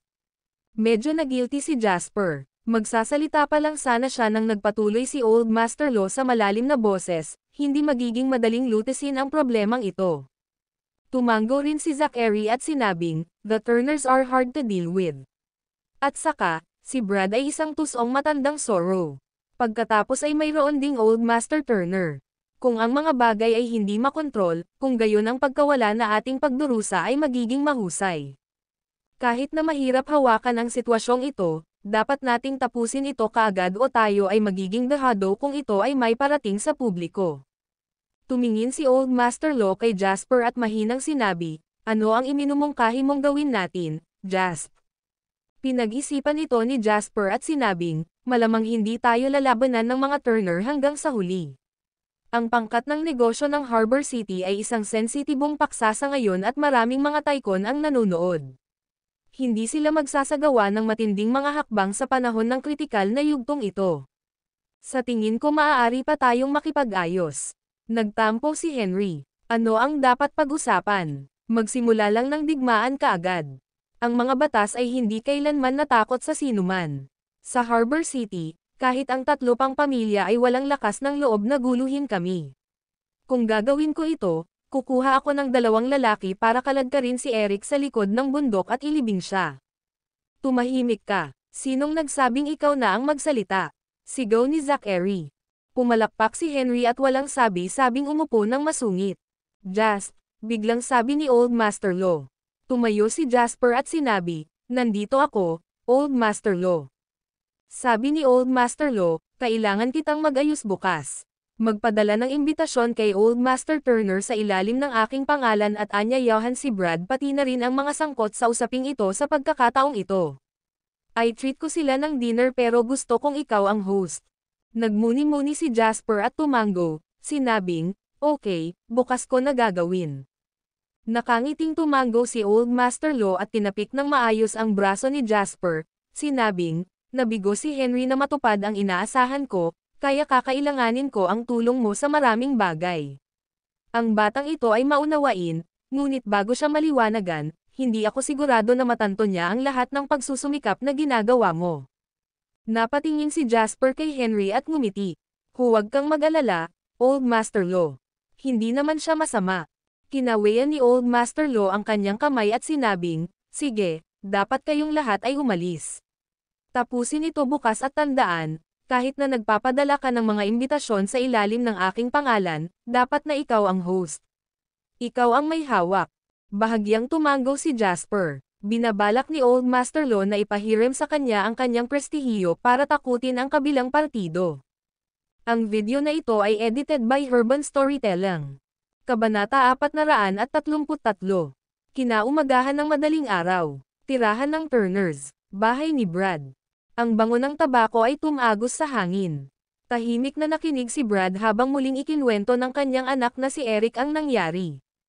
Ganito ang nangyari. Naikuyom ni Eric ang kanyang mga kamao, at kahit sa sandaling ito, nakaramdam pa rin siya ng kirot sa kanyang dibdib. Masyadong mayabang sina Jasper at Henry. Binaligtad nila agad ang mesa kahit hawak ko ang trump card. Hindi nila ako nirerespeto. Nasaan tayo? Lunok Kapital. Hindi Harbor City kung saan maaari nilang itapon ang kanilang mga timbang sa paligid ayon sa gusto nila. Nagngangalit si Eric at nagngangalit. "Tay, kailangan ko silang turuan ng leksyon sa pagkakataong ito." Nababalot ng usok ang mukha ni Brad at malabo ang kanyang ekspresyon, ngunit rinig na rinig ang kanyang boses. "Bakit hindi mo sinabi sa akin ng mas maaga?" Huminto si Eric at nagkasala, "Halos gabi na kahapon. Isa pa, kagagaling mo lang sa workout station, kaya hindi ako." "Ano naman bago iyon? Dapat ay sinabi mo muna sa akin nang makuha mo ang mga dokumento." Malalim ang boses ni Brad. "Kung ito ay iba pa, pagkatapos ay kalimutan ito, ngunit tingnan kung ano ang mayroon ka. Nakuha mo ang stock share ng Loz sa sangay ng Swallow Capital at ang kanilang panukalang proyekto sa Olympic Village. Ang 2 bagay na ito ay pinakamahalaga. Akala mo ba pareho silang pananatilihin nito sa pagitan? Kanilang sarili at lutisin ito sa iyo ng pribado. Gaano ka maaaring maging walang muwang? Hindi ako makapaniwalang bumangon ka pa sa pintuan nila. Sabi ni Eric, ayaw itong dalhin sa pagkakahiga. I don't think I did anything wrong. I never planned on return the things to them anyway. I was just trying to swindle them before handing the things over our family. Ang hindi ko inaasahan, gayunpaman, ang kanilang mga ulo ay matibay na parang bakal. Hindi ako makapaniwala na gusto nila akong ipaglaban hanggang kamatayan. Malamig na sinabi ni Brad, bakit sa tingin mo kaya mo silang dein? Subconsciously sumagot si Eric, iyon ay dahil ang dalawang bagay na ito ay lubhang mahalaga. Paano nila magagawa ang napakalaking responsibilidad? Sa puntong ito, biglang lumubog ang ekspresyon ni Eric. Nang mapansin na sa wakas ay nakuha na ni Eric ang punto, bumantong hininga si Brad at sinabing, ngayon mo lang nakuha, ha? Ito ang pinagkaiba ninyo ni Jasper. Wala akong pakialam kung sinusubukan mong lokohin sila o kung plano mong ibigay sa amin ang stock shares. Hanggat hindi mo muna inilipat ang pagmamayari, maaari nilang ilikas ang kumpanya at bawiin ang mga pondo anumang oras. Ang natitira para sa iyo ay magiging isang walang laman na shell. Kung hindi ako nagkakamali, siguro inutusan na ni Jasper si Henry kahapon. Sa makatuwid, walang ibig sabihin ang stock shares ng kumpanya. Ang pinakamahalagang bagay sa ngayon ay ang panukalang proyekto, at ang pagiging confidential ay ang mahalagang elemento sa isang panukalang proyekto. Dahil inalis mo na ito at binasa na, as far as the Turners and laws are concerned, ang panukalang ito ay isa ng basura. Sa puntong ito lang, sa tingin mo ba ay may hawak ka pa bang card na sapat na malakas para takutin sila? Sa makatuwid, ang mga batas ay hindi talaga magdurusa ng malaking kawalan gaya ng iniisip mo, ngunit dahil sa karumal-dumal na katangian ng insidenteng ito, hindi nila hahayaang mawala ang bagay na ito ng ganoon kadali. Habang nakikinig si Eric sa sinabi ni Brad, naalala niya ang iba't ibang aksyon na ginawa ni Jasper. Ang kanyang mukha ay naging lubhang madilim. Pakiramdam niya ay niloko siya ng todo ni Jasper. Ito ay tiyak na dahil sa karumal-dumal na katangian ng bagay na ito na ang mga bagay ay wala sa kanilang kontrol, kaya dapat itong lutisin ng mga matatanda ng batas. Tuso talaga ang maliit na sorong Jasper na iyon. Sa palagay mo ba ay kinaladkad niya ang kanyang sarili sa kumunoy na ito ng walang dahilan? Napanalo niya ang parehong dignidad at walang kabuluhan, nagiging mas kaibig-ibig din sa mga mata ng batas. Kapag tinalikuran niya ang buong misyon, hindi kanya kamumuhian, ngunit sa halip, magpapasalamat siya sa iyo sa paggawa ng magandang pagkakataon para sa kanya. Ang video na ito ay edited by Herban Storytelling. Kabanata 434. Bumantong hininga si Brad, pagkatapos ay tumingin kay Eric na may malaking pagkabigo bago sinabing, akala ko matututo ka sa iyong lesson pagkatapos ng nangyari noong nakaraan, at kung lumala pa, naisip ko na hindi mo minamaliit si Jasper. Kaya nga ikaw ang hinirang ko para humawak sa affair ni Jasper. Mukhang napaka-immature mo pa. Kung ibinigay mo sa akin ang mga dokumento sa sandaling makuha mo ang mga ito, nailak ko agad ang account ng sangay ng laws. Sapat na sana ang ilang daang milyon para magdulot ng sakit sa mga batas sa loob ng ilang panahon. Habang pinag-iisipan ito ni Eric, lalo siyang nagalit at nagsisisi. Sabi niya, tatapusin ko na. Huli na. The moment you invited Jasper and Henry for dinner, naubos lahat ng pondo ng kumpanya, mataray na sabi ni Brad. Ani Eric, ayaw itong dalhin sa pagkakahiga, what should we do now? Wala man lang kaming nakuhang benepisyo at kailangan pang ilagay sa isang mahigpit na lugar. Malumanay na sabi ni Brad, well, hindi mo masasabi na wala kaming nakuhang anumang benepisyo. Ang mga pamilyang tulad namin at ang mga batas ay nagbibigay ng malaking pansin sa reputasyon. Iyan ay nagkakahalaga ng higit sa bilyon-bilyong dolyar. Kung kumalat ang balita na kinuha mo ang lahat ng share mula sa sangay ng laws, Swallow Capital, bababa ang reputasyon ng Old Master Law sa hindi bababa sa kalahati ng dati. Iyon ang magiging bargaining chip natin. Naningkit ang mga mata ni Eric nang marinig ang sinabi nito at sabik na itinanong, anong gagawin natin ngayon, Dad? Dapat turuan natin ng leksyon si Jasper sa pagkakataong ito. Kung hindi ko siya tatapakan hanggang mamatay sa pagkakataong ito, Parang may bamara sa lalamunan ko. Hindi ako makakatulog sa gabi. Magsasalita na sana si Brad nang may kumatok sa pinto. Kumunat ang noo ni Eric at masungit na sinabi, nakikipag-usap ako sa tatay ko tungkol sa mga apurahang bagay, huwag kang makialam. Sa labas ng pinto, magalang na sinabi ng mayordomo, Guro, narito ang isang binata na tinatawag na Henry para magpadala sa iyo ng imbitasyon. Sa sandaling marinig ang mga katagang iyon ng mga nasa silid, sabay na nagbago ang ekspresyon ni Brad at Eric. Dalhin mo siya sa reception room, malapit na ako, sabi ni Brad sa malalim na boses. Nang makaalis ang mayordomo, sabik na sinabi ni Eric, Tay, ang batang iyon ay isang hindi matiis na bully. How dare he went to our house? Mataimtim na sinabi ni Brad, siguro nagsimula ng kumilos ang mga batas. Tingnan natin kung ano ang ginagawa nila. Maya-maya, nasa reception room na sina Brad at Eric. Pagpasok pa lang ni Eric sa pinto ay nakita niyang nakatitig sa kanya si Henry. Naningkit ang kanyang mga mata, at naka-cross legs siya habang naiyuyugyug ang isa. Para siyang jackal na humahanga sa biktima nito. Isang alon ng galit ang umusbong mula sa kaibuturan ng puso ni Eric nang walang dahilan. Bakit ganyan ka makatingin sa akin? Tanong ni Eric na may kasamang dagandong. Ngumisi si Henry. Tahimik siyang nakasando sa sopa at sinabing, Oh, so hindi dapat tingnan ng mga tao ang mukha mo. Nanlamig ang mga mata ni Eric. Magsasalita pa lang sana siya nang mapansin niya ang walang pakialam na tingin sa kanya ni Brad. Kinagat ni Eric ang kanyang mga ngipin, nilunok ang kanyang mga salita ng masama at sama ng loob. Bakit ka nandito ngayon, Henry? Matari na tanong ni Brad. Kami ay naghohost ng isang piging ngayong gabi at nais na magbigay ng isang imbitasyon sa iyo, Uncle Turner. Sa kabila ng magalang na pagtawag sa kanya bilang Uncle Turner, si Henry ay hindi magalang. Inilabas niya ang isang imbitasyon na may gintong selyo at diretsyong inihagis sa coffee table. Nag-condensed ang atmosphere sa reception room kasunod ng pagiging snob ni Henry. Ang video na ito ay edited by Urban Storytelling. Kabanata 435. Napatingin si Eric sa ngisi ni Henry at pakiramdam niya ay sisabog na ang dibdib niya. Ito ang Swallow Capital, Henry Law. Ikaw ay nasa Turners, hindi sa Harbor City o sa bahay ng mga batas. Mas mabuting magpakita ka ng respeto sa tatay ko. Galit na galit si Eric.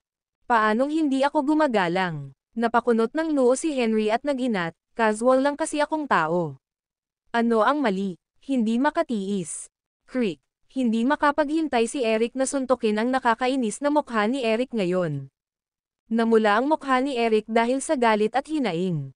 Napakahirap talagang magpigil. Lalong natuwa si Henry nang makita ang ekspresyon ni Eric. Hoy, Mr. Turner, namumula ka talaga. Mukhang maganda ang mood mo kanina. Parang pamilyar ang mga salitang iyon. May sinabi si Eric na katulad niya kagabi lang, mahigit 10 oras ang nakalipas. Ito lang ang nagparamdam kay Eric na parang nasunog ang kanyang galit sa huling katinoan na naiwan niya. Ang mga Turner ay hindi mga taong hindi mo maaaring igalang. Sa tingin mo ba tatanggapin namin ang imbitasyon mo dahil lang sa inihatid mo sa amin? Sisipain kita palabas. Matapos marinig ang sinabi ni Eric, napangisi si Henry at sinabing, wala ka talagang utak. Maaari mo bang tingnan ang pangalan na nakasulat sa liham bago ka magsalita? Binuksan na ni Brad ang imbitasyon ngayon. Brother Jason Turner, mahigit 1 dekada na ang nakalipas mula noong huli tayong magkita at hindi na ako makapaghintay na makita kang muli.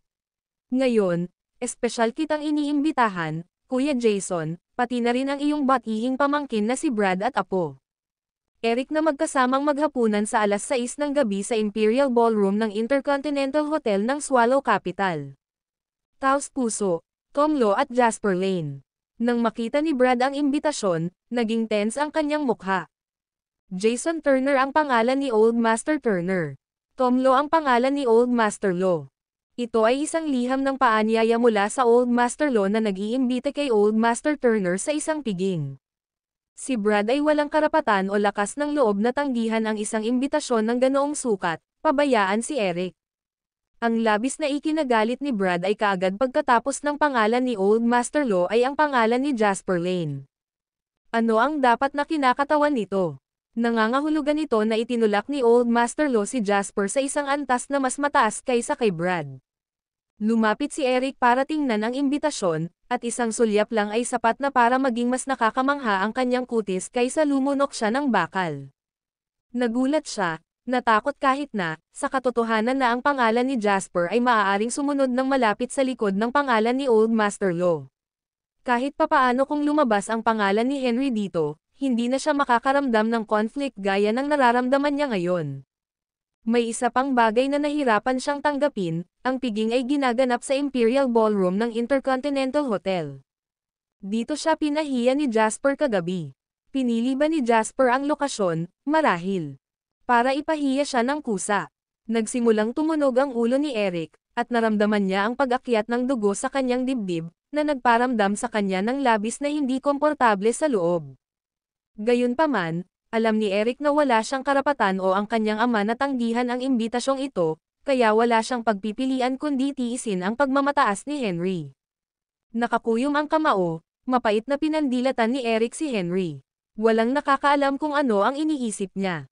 Kukunin ko ang imbitasyong ito at ipaalam kaagad sa aking ama.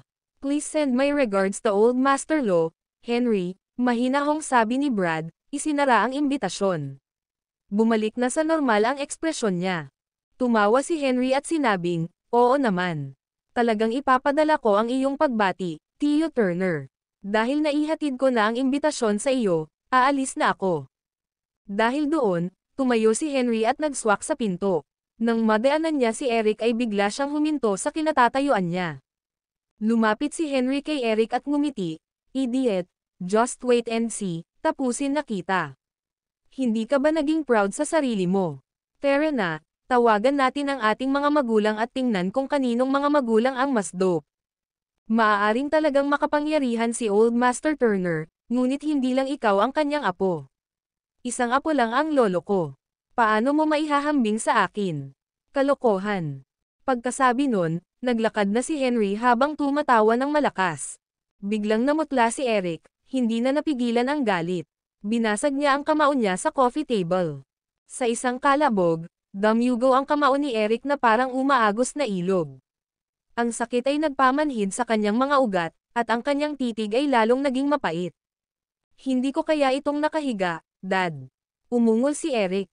Parehong nagtatampo si Brad, na kinurot siya, kung hindi mo ito kayang panindigan, paano mo masasabing makakamit ang magagandang bagay sa hinaharap? Kung mayroon kang sasabihin, pagkatapos ay mag-uusap tayo pagkatapos ng piging ngayong gabi. Huwag magsalita ng kahit ano, huwag gumawa ng kahit ano, manood ka lang. Kuwait, sa gabi sa Swallow Capitals Intercontinental Hotel. Isang Mercedes-Benz ang dahan-daang huminto sa harap ng lobby ng hotel. Agad namang tumakbo ang isang waiter at magalang na binuksan ang pinto. Ang mga bumaba sa sasakyan ay ang mga pamilya ni Norman Gardner at Ian Hall. Wala si Ben ngayon dahil ginagamot pa siya sa ospital. Pasensya na mga sir, nakabook na ngayon ang Intercontinental Hotel. Nagpa-reserve ka na ba? Hindi mo ba natanggap ang tawag namin? Magalang na sabi ng waiter. Kumunat ang noo ni Norman. Siya, na isang araw nang nangangamba matapos matanggap ang imbitasyon, ay nataranta. May mali ba? Nakasaad sa imbitasyon na ang hapunan ay gaganapin dito, sa Imperial Ballroom. Tinulak na ng manager ang waiter bago pa siya makapagsalita. Mukhang kayo ang mga natatanging panauhin dito para dumalo sa handaan. Pumasok ka. Nabook na ni Mr. Lane ang buong hotel ngayon para mapagsilbihan ka namin ng maayos. Sa ilalim ng halos papuri at mapang-akit na pag-uugali ng manager, pumasok si Norman at ang grupo sa hotel na medyo nalilito. Bagamat si Norman at ang iba ay mula rin sa mayayamang pamilya, sila ay namamahala lamang sa isang sangay ng Haddock Chamber of Commerce. Bagamat may kakayahan sila, wala talagang paraan para manipulahin nila ang kanilang paraan sa Swallow Capital. Higit pa rito, maaaring piliin ng isang malaki at kilalang hotel tulad ng Intercontinental Hotel na huwag pansinin ang mga ito ng lubusan. Hindi pa sila natanggap ng ganoon kagalang-galang ng manager ng Intercontinental Hotel. Sino ang sinabi mo, Mr. Lane? Kumirot ang puso ni Lisa habang hawak ang manager at nagtanong. Tumango ang manager at sinabing, oo. Hindi mo ba alam na? Si Mr. Jasper Lane ang nag-book ng buong hotel. Nakarating na ang grupo sa lobby. Bago pa nila maipahayag ang kanilang pagkamangha sa katotohanang na-book na ni Jasper ang buong Intercontinental Hotel, labis na silang namangha sa mahigit 10 magagandang waitress na magalang na nakatayo sa magkabilang panig na naghihintay na pagsilbihan sila. Napatitig si Lisa sa engranding eksena sa harapan niya. Bagamat siya mismo ay isang trust fund baby, hindi pa siya nakakita ng ganoong kagaling na eksena sa Intercontinental Hotel. Ang video na ito ay edited by Urban Storytelling. Kabanata 436. Halos isang dekada nang tumatakbo ang Intercontinental Hotel at nakatanggap ng maraming magagandang shots sa nakaraan, ngunit wala pang nag-book ng buong hotel sa isang buong araw. Ito ay hindi lamang isang tanong ng pera, ngunit isang tanong ng katayuan at pagkakakilanlan. Sa sandaling ito, magkahalong emosyon ang naramdaman ng mga Gardner at Halls. Nagpalitan ng tingin sina Norman at Ian, napansin ang panghihinayang at pagkabalisa sa mukha ng isa't isa. Nang matanggap nila ang imbitasyon ngayon, sa sobrang takot nila ay muntik na silang tumakas sa Swallow Capital. Ang imbitasyong iyon ay ipinadala mismo ni Old Master Lo. Kung ang imbitasyong ito ay dumating sa ibang pagkakataon, tiyak na ito ay isang malaking karangalan. Maging ang card ng imbitasyon ay sulit na i-frame at i-mount sa dingding. Ngayon ay hindi ang oras, bagaman. Ang mga Turner at ang mga batas, na parehong kumakatawan sa lokal na paksayon at grupo ng negosyo ng Harbor City, ay kasalukuyang nag-aaway sa isa't isa. Ang lahat ng iba pang mga magnates ay nagtago sa takot na sila ay magdusa. Hindi banggitin ang parehong sa kanila na medyo mas malaki kaysa sa isang hipon sa pinakamahusay. Buntong hininga, dapat hindi na tayo nakialam dito noong una pa lang. Sa elevator, bumantong hininga si Norman na may malabong ekspresyon. Nadama ni Norman ang isang malalim na pakiramdam ng kawalan ng kapangyarihan ng harapin ang dalawang behemoth, ang mga Turner at ang mga batas. Wala siyang kahit katiting na lakas ng loob na labanan ang mga ito. Gayunpaman, ngayon na pinili niyang tumayo kasama ang mga Turner, walang ideya si Norman kung paano siya tutugan sa imbitasyon ng piging. Huli na para dyan, mas kalmado si Ian kaysa kay Norman. Kung ano man ang mangyari mamaya sa piging, pareho tayong mananatiling transparent. Huwag mong gawing madali ang iyong paninindigan kahit na ano pa ang sabihin ng magkabilang panig mamaya. Matapos marinig ang sinabi ni Ian, walang pakialam na sinabi ni Lisa, nagkakagulo ka, Tiyo Ian. Ang mga batas ay dapat na itinuturing na karapat-dapat sa amin at iyon ang dahilan kung bakit sila nagpadala sa amin ng isang imbitasyon. Hindi na kailangang maging maingat sa paligid nila. At saka alam mo naman kung gaano ako ka-close kay Eric. Ang mga Turner ay hindi lang tatayo sa gilid at panoorin ang mga batas na binubuli tayo. Napakunot ng noo si Ian sa sinabi ni Lisa. Sinabi niya ng patago, kung talagang natatakot ang kabilang partido sa mga Turner, hindi sana nakahiga si Ben sa ospital ngayon. Nang banggitin niyang kasalukuyang nakahiga si Ben sa ospital, lumubog ang ekspresyon ni Lisa. Ang galit sa kanyang mga mata ay kumislap habang siya ay nagngangalit ng kanyang mga ngipin at sinabing, si Ben ay nasugatan at hindi ko hahayaang mawala ang bagay na ito ng ganoon kadali. Habang nagsasalita siya ay bumukas ang pinto ng elevator. Sila ay tinangay ng isang tense na kapaligiran. Tumangala sina Norman, Ian, at Lisa at nakita sina Eric at Brad na nakaharap sina Henry at Zachary. Bagamat wala silang ideya kung ano ang nangyari, ang lahat ng naruroon sa eksena ay hindi mga hanggal at madaling masabi na ang hangin na umaaligid sa kanilang mga ulo ay sobrang tense. Eric, tinawag siya ni Lisa, sabik na ipakita sa lahat na may kakaibang relasyon siya kay Eric. Mabilis siyang lumapit kay Eric at hinawakan ang braso nito, mahinang nagtanong, okay ka lang? Panipi. Labis na inis si Eric, ngunit napag-alaman niyang hindi nararapat na tanggalin ang mga kamay ni Lisa sa harap ni Norman at Ian, kaya't sinabi niya ng may malamig na ekspresyon, ayos lang ako. May nabangga akong lalaking nakakainis, yun lang. Lumingon si Lisa kay Henry at ngumisi, tingnan mo, niyaya mo kami at dumating kami. Ganito ba ang pakikitungo mo sa iyong mga bisita? Sa pamamagitan ng pagharang sa kanila sa pinto. Napatingin si Henry kay Lisa. Itikom mo yang bunganga mo, bruha. Alamin ang iyong lugar. Sinong may sabi na ikaw na ang magsalita? Biglang nagbago ang mukha ni Lisa. Sa paligid ng mga Turner pati na rin ang kanyang mga nakatatanda, Si Lisa ay napuno ng kumpiyansa na hindi pa niya naranasan noon. Sabi niya sabay, inimbitahan ako ng Loz, bakit hindi ako makapagsalita? Ang lolo mo ang nagpadala ng imbitasyon, so sino ka para sumbatan ako? Mas mabuting itigil mo na ang pagpapalabas at kausapin mo ako ng maayos. Kung hindi, kapag nakita ko ang lolo mo mamaya, tatanungin ko siya kung ano ang nangyari sa kanyang pag-aaral sa pamilya. Sa sandaling sinabi niya ang mga salitang iyon, biglang nagbago ang ekspresyon ng lahat sa eksena. Lalo na sina Norman at Ian. Alam nilang may problema si Lisa at gustong takpan ang bibig. Ito ba ang uri ng bagay na maaaring sabihin ng isang tao? Maging sina Eric at Brad ay tumingin kay Lisa na parang tulala. Brad, lalo na, upang makakuha ng suporta mula sa Haddock Chamber of Commerce ni Norman, binalak pa niyang gawing manugang si Lisa. Ngunit sa ngayon, parang masyadong risky ang babaeng ito na ikasal sa pamilya. Napatingin si Zachary kay Lisa. Sa paghusga sa kanyang katayuan at pagkakakilanlan, walang sinabi si Lisa na maaaring makapagpagalit sa kanya, lalo pat pahirapan siya o ay lecture siya mismo. Hindi ibig sabihin yon na matitiis ni Zachary kapag sinisiraan ni Lisa ang mga batas. May mali ba sa edukasyon ng pamilya ng Loz? Sa palagay ko ang mga Gardner ay may napakahusay na edukasyon sa pamilya noon. Mahinang tanong ni Zachary na nakatingin kay Norman. Namutla bigla ang kutis ni Norman. Nakasanayan na niya ang lahat ng uri ng unos doon, pero kahit ganoon, patuloy pa rin ang panginginig at panginginig ng kanyang mga paa. Maaari kong ipaliwanag, Mr. Lo. Nabigo akong disiplinahin ang dalagang ito. Tuturuan ko siya agad ng leksyon. Hinihiling ko sa iyo na pabayaan ang bagay na ito. Huwag kang magalit sa daldal ng bata. Bago matapos ni Norman ang kanyang pangungusap, malakas na sinabi ni Lisa, hindi mo kailangang humingi ng tawad, tatay. Naalala mo ba kung paano tayo tretuhin ni Henry nang pumunta siya sa bahay namin? Pinagalitan kanya ng sobra at muntik ka nang madala sa ospital. Mas mayabang pa siya dyan. Dahil ang mga matatanda ng batas ay narito ngayon, sasabihin ko ito. Pinanangkitin ni Henry si Lisa at tinanong, mayabang ako. Paano? Pagkasabi noon, itinaas ni Henry ang kanyang kamay at hinampas ang mukha ni Lisa nang walang babala. Bumagsak ang sampal na halos mapilipit na ang kalahati ng mukha ni Lisa. Isang malakas at malutong na tunog ang sinundan ng nakakatalam na sigaw ni Lisa.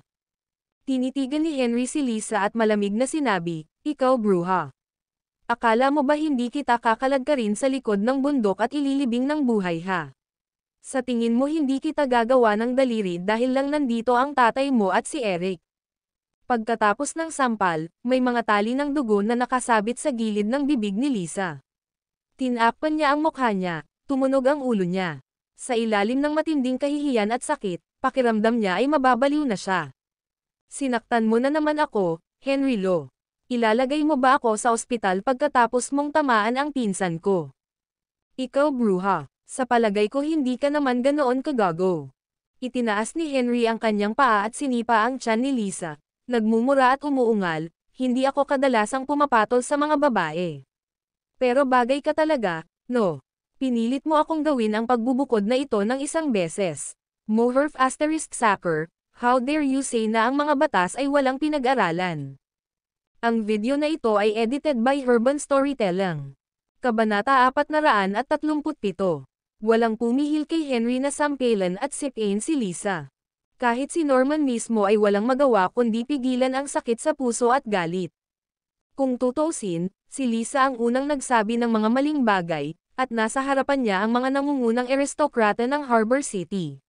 Si Norman ay walang kwalipikasyon o lakas ng loob na labanan si Zachary. Bagamat nang mapansin niyang si Henry ay nagbabalak na sipain siya ng ilang beses, si Norman ay walang pagpipilian kundi ang humakbang anuman ang kanyang takot sa mga batas. Pumunta siya sa harap ni Henry at humingi ng kapatawaran na may ngiti sa labi, na nagsasabing, huminahon ka, Mr. Lo. Huminahon ka. Ang aking anak na babae ay hindi nag-iisip bago siya magsalita. Huwag makipagtalo sa mga katulad niya.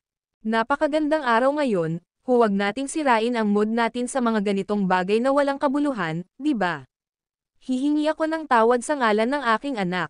Nang makita ni Henry kung paano walang humpay na humihingi ng tawad si Norman, nanunuya siya at sinabing, Kung ang iyong anak ay kalahating kasing talino mo, hindi rin aabot sa puntong ito ang mga bagay-bagay. Lihim na nagngangalit si Norman. Kumukulo ang galit sa kanyang puso, ngunit nanatili ang ngiti sa kanyang mukha. Patawarin mo ang anak ko, Mr. Lo. Tingnan mo, bakit hindi muna tayong lahat pumasok? Bahagyang pinaikit ni Henry ang kanyang mga mata na parang ayaw. Pinlano niyang gamitin ang pagkakataong ito para turuan ng leksyon si Lisa. Maraming masasamang ginawa si Henry mula pagkabata, kaya imposibleng maawa siya sa isang babae, lalo pa itong pahalagahan. Nang mapunit siya ng galit, wala siyang pakialam kung sino ang kabilang partido at siya mismo ang unang sumuntok. Higit pa rito, paulit-ulit siyang na-provoke at inis ni Lisa. Talagang matagal na siyang pinahintulutan ni Henry. Habang iniisip ng lahat na tapos na ang lahat, bumukas ang pinto ng Imperial Ballroom. Nag-walkout sina Jasper at Anna habang nag-uusap at nagtatawanan. Bakit kayo nakatayo dito at hindi papasok? Inilibot ni Jasper ang kanyang tingin sa buong eksena at halos mahulaan niya kung ano ang nangyayari. Gayunpaman, nagtanong pa rin siya ng halata. Nang makita ni Lisa si Jasper, naging pula ang kanyang mga mata. Sa kanyang opinyon, si Jasper ang may kasalanan ng lahat ng nangyari. Kung hindi dahil kay Jasper, hindi sana sila magalit ng kanyang pinsan kay Henry, lalo pa silang madala sa sunod-sunod na pangyayari. Ngayon, ang kanyang pinsan ay nakarete sa ospital na walang malay habang siya ay pinahiya sa publiko. Maging ang kanyang ama ay ininsulto ni Henry. Si Jasper ang may kasalanan ng lahat ng ito. Nang makita niya kung gaano ka-intimate sina Jasper at Anna, tumayo kaagad si Lisa at sinigawan ang mukha ni Jasper, Jasper Lane. Bakit nililigawan mo pa si Anna kung nililigawan mo na si Wendy? Anong klase kang lalaki?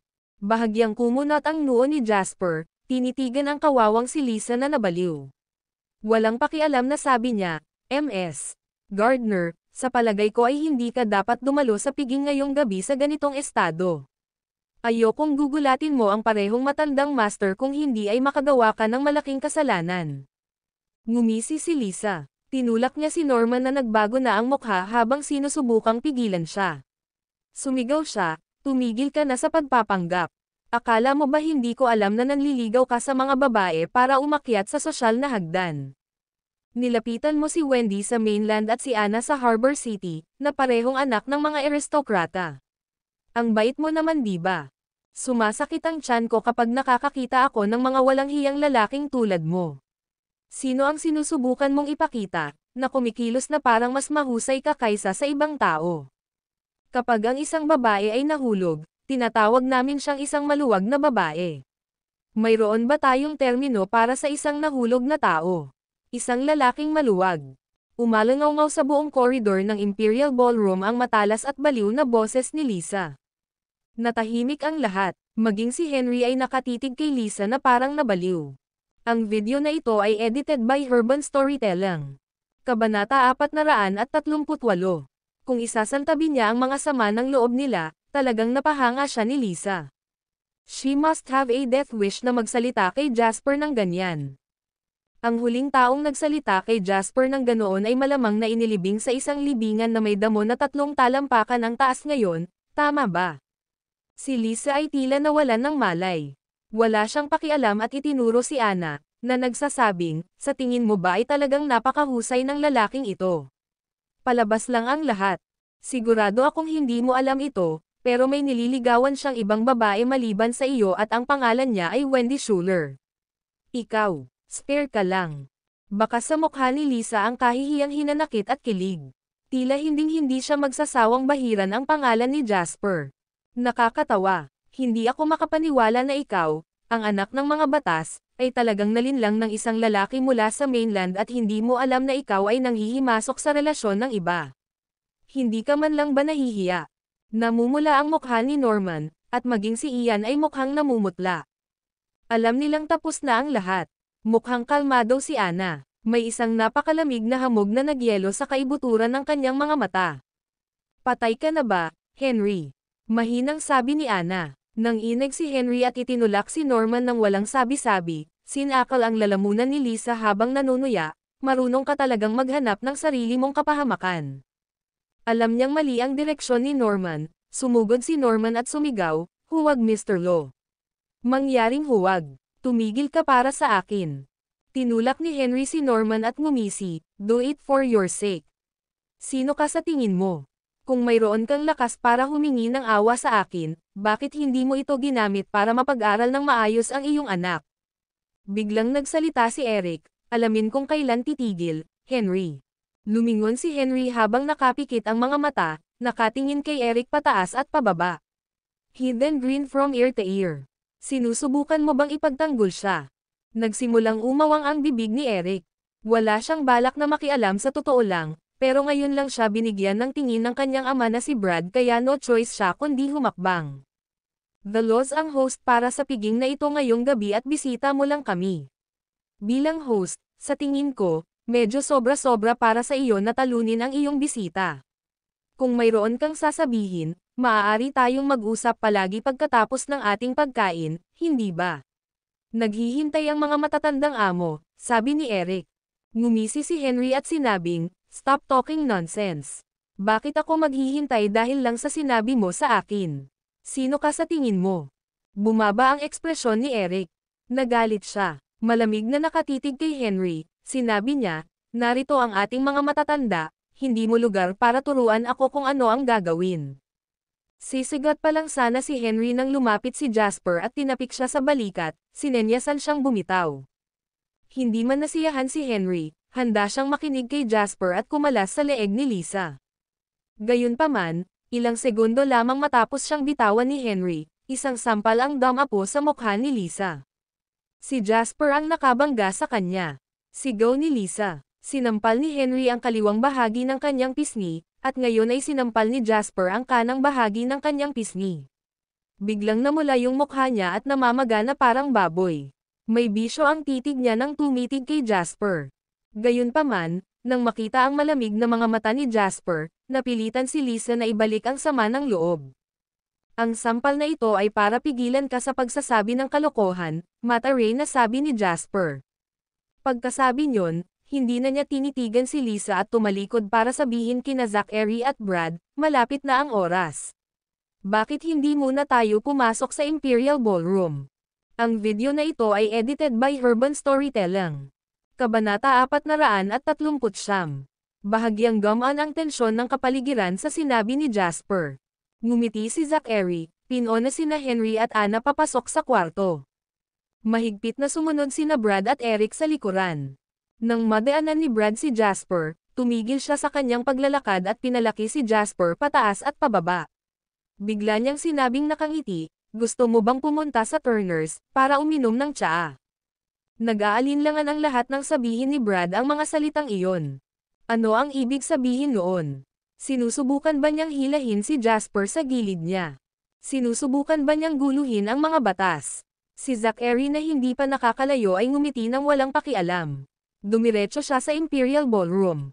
Kung ang pamamaraan ni Brad ay kapaki-pakinabang, kung gayon siya, si Zachary, ay matagal nang napahamak. Bukod, ang relasyon sa pagitan ng mga batas at Jasper ay hindi isang simpleng pagsasama na inaakala ng mga tagalabas. Matapos dumaan sa napakaraming pagsubok at kamalian ng magkasama, ang mga batas at Jasper ay naging isa na. Sa tatlong iba pang pinakamayayamang pamilya sa Harbor City, karaniwang kaalaman na kung sino man ang naglagay ng daliri kay Jasper, kung gayon ang taong iyon ay labag din sa mga batas. Sa madaling salita, ako, si Zachary Lo, ay may isang napakarilag at namumukod tanging anak na babae tulad ni Anna. Anong kalokohan ang mayroon ka, Brad? Parehong tumingin sina Norman at Ian kay Jasper na may komplikadong ekspresyon. Hindi nila inaasahan na napakahusay ni Jasper na kahit si Brad ay mag-iimbite sa kanya. Ang kwalipikasyong ito ay napakabihirang na kahit na silang dalawa na mula sa parehong henerasyon ni Brad ay hindi kailanman nagtamasa ng ganoong pribilehiyo noon, lalo pa ang kanilang mga kapantay. Nang matapos ni Brad ang kanyang pangungusap, titig na titig siya kay Jasper, na tila inaabangan ang kanyang sagot. Hindi naman nagulat si Jasper. Ngumiti siya at sinabing, salamat sa imbitasyon, Tio Turner, ngunit marami akong kailangang gawin kamakailan. Kung makakahanap ako ng oras para bumisita, gustong-gusto kong dumaan at makipagtsa kasama ka. Hindi siya walang galang nang sabihin niya ang mga katagang iyon.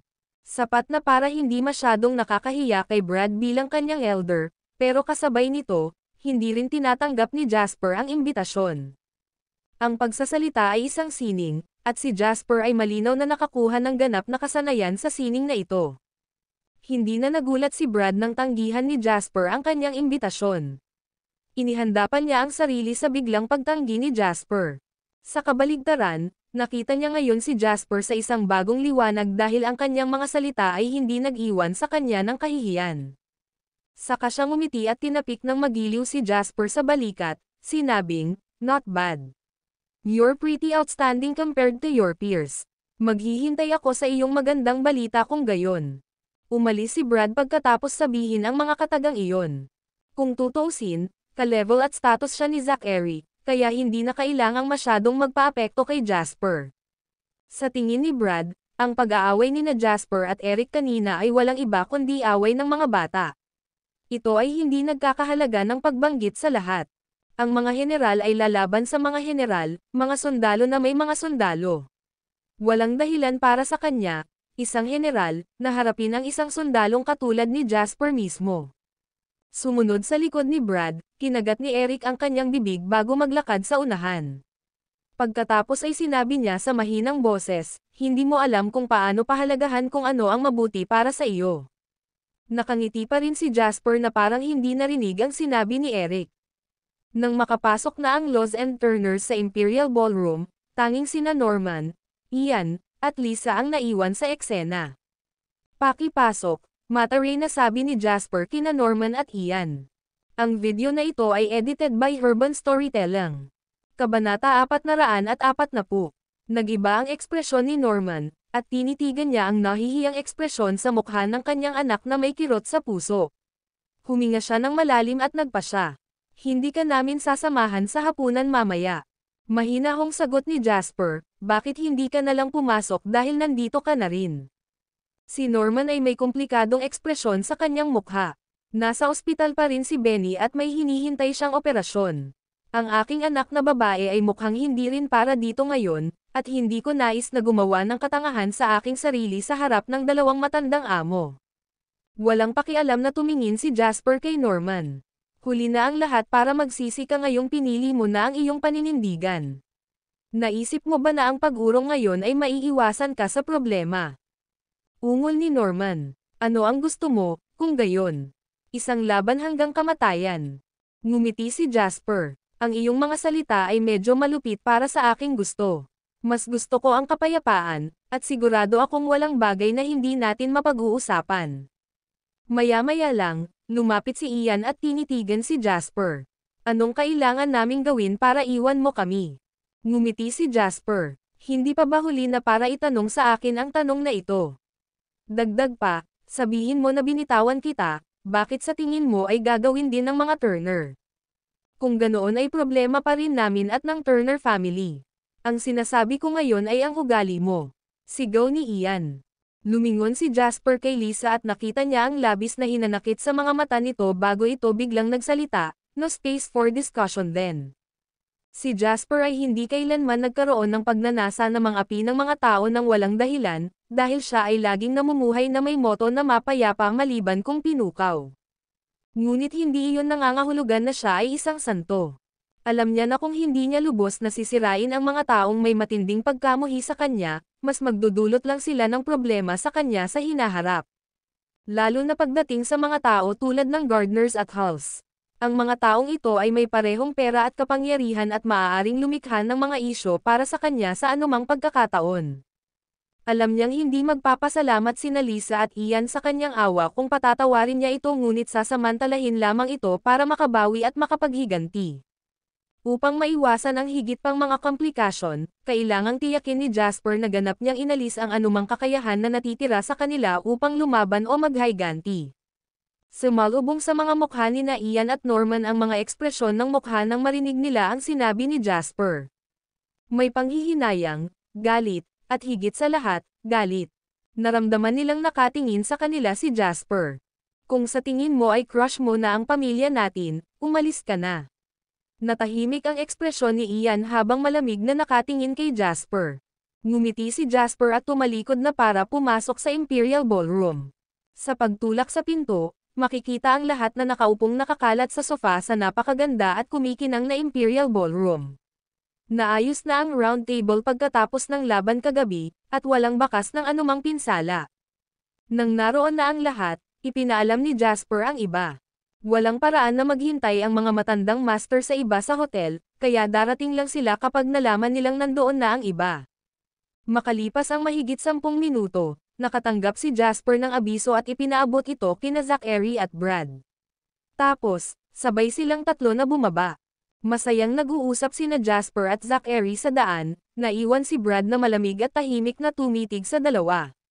Naghintay ng ilang sandali ang tatlo sa ibaba bago dumating ang dalawang sasakyan, malapit ang isa sa likod ng isa. Halos sabay na bumaba sina Old Master Lo at Old Master Turner sa kanilang mga sasakyan.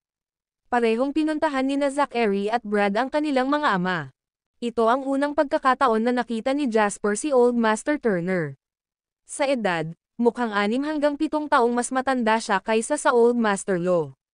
Gayunpaman, ang lalaki ay mabubuhay ng mahabang buhay. Mula sa naalala niya sa kanyang nakaraang buhay, si Old Master Turner ay pumanaw lamang sa edad na 105 taong gulang. Ngayon sa kanyang 80s, si Old Master Turner ay isang napakasiglang tao pa rin at walang bakas ng senescence sa kabila ng kanyang ulo na puno ng puting buhok. Ang Old Master Turner ay ang ehemplo ng lumang ngunit masigla. Ngumiti si Old Master Turner at naglakad patungo kay Old Master Lo, na iniabot ang isang kamay. Higit 1 dekada na ang nakalipas mula noong huli tayong magkita, Tom. Kamusta ka na?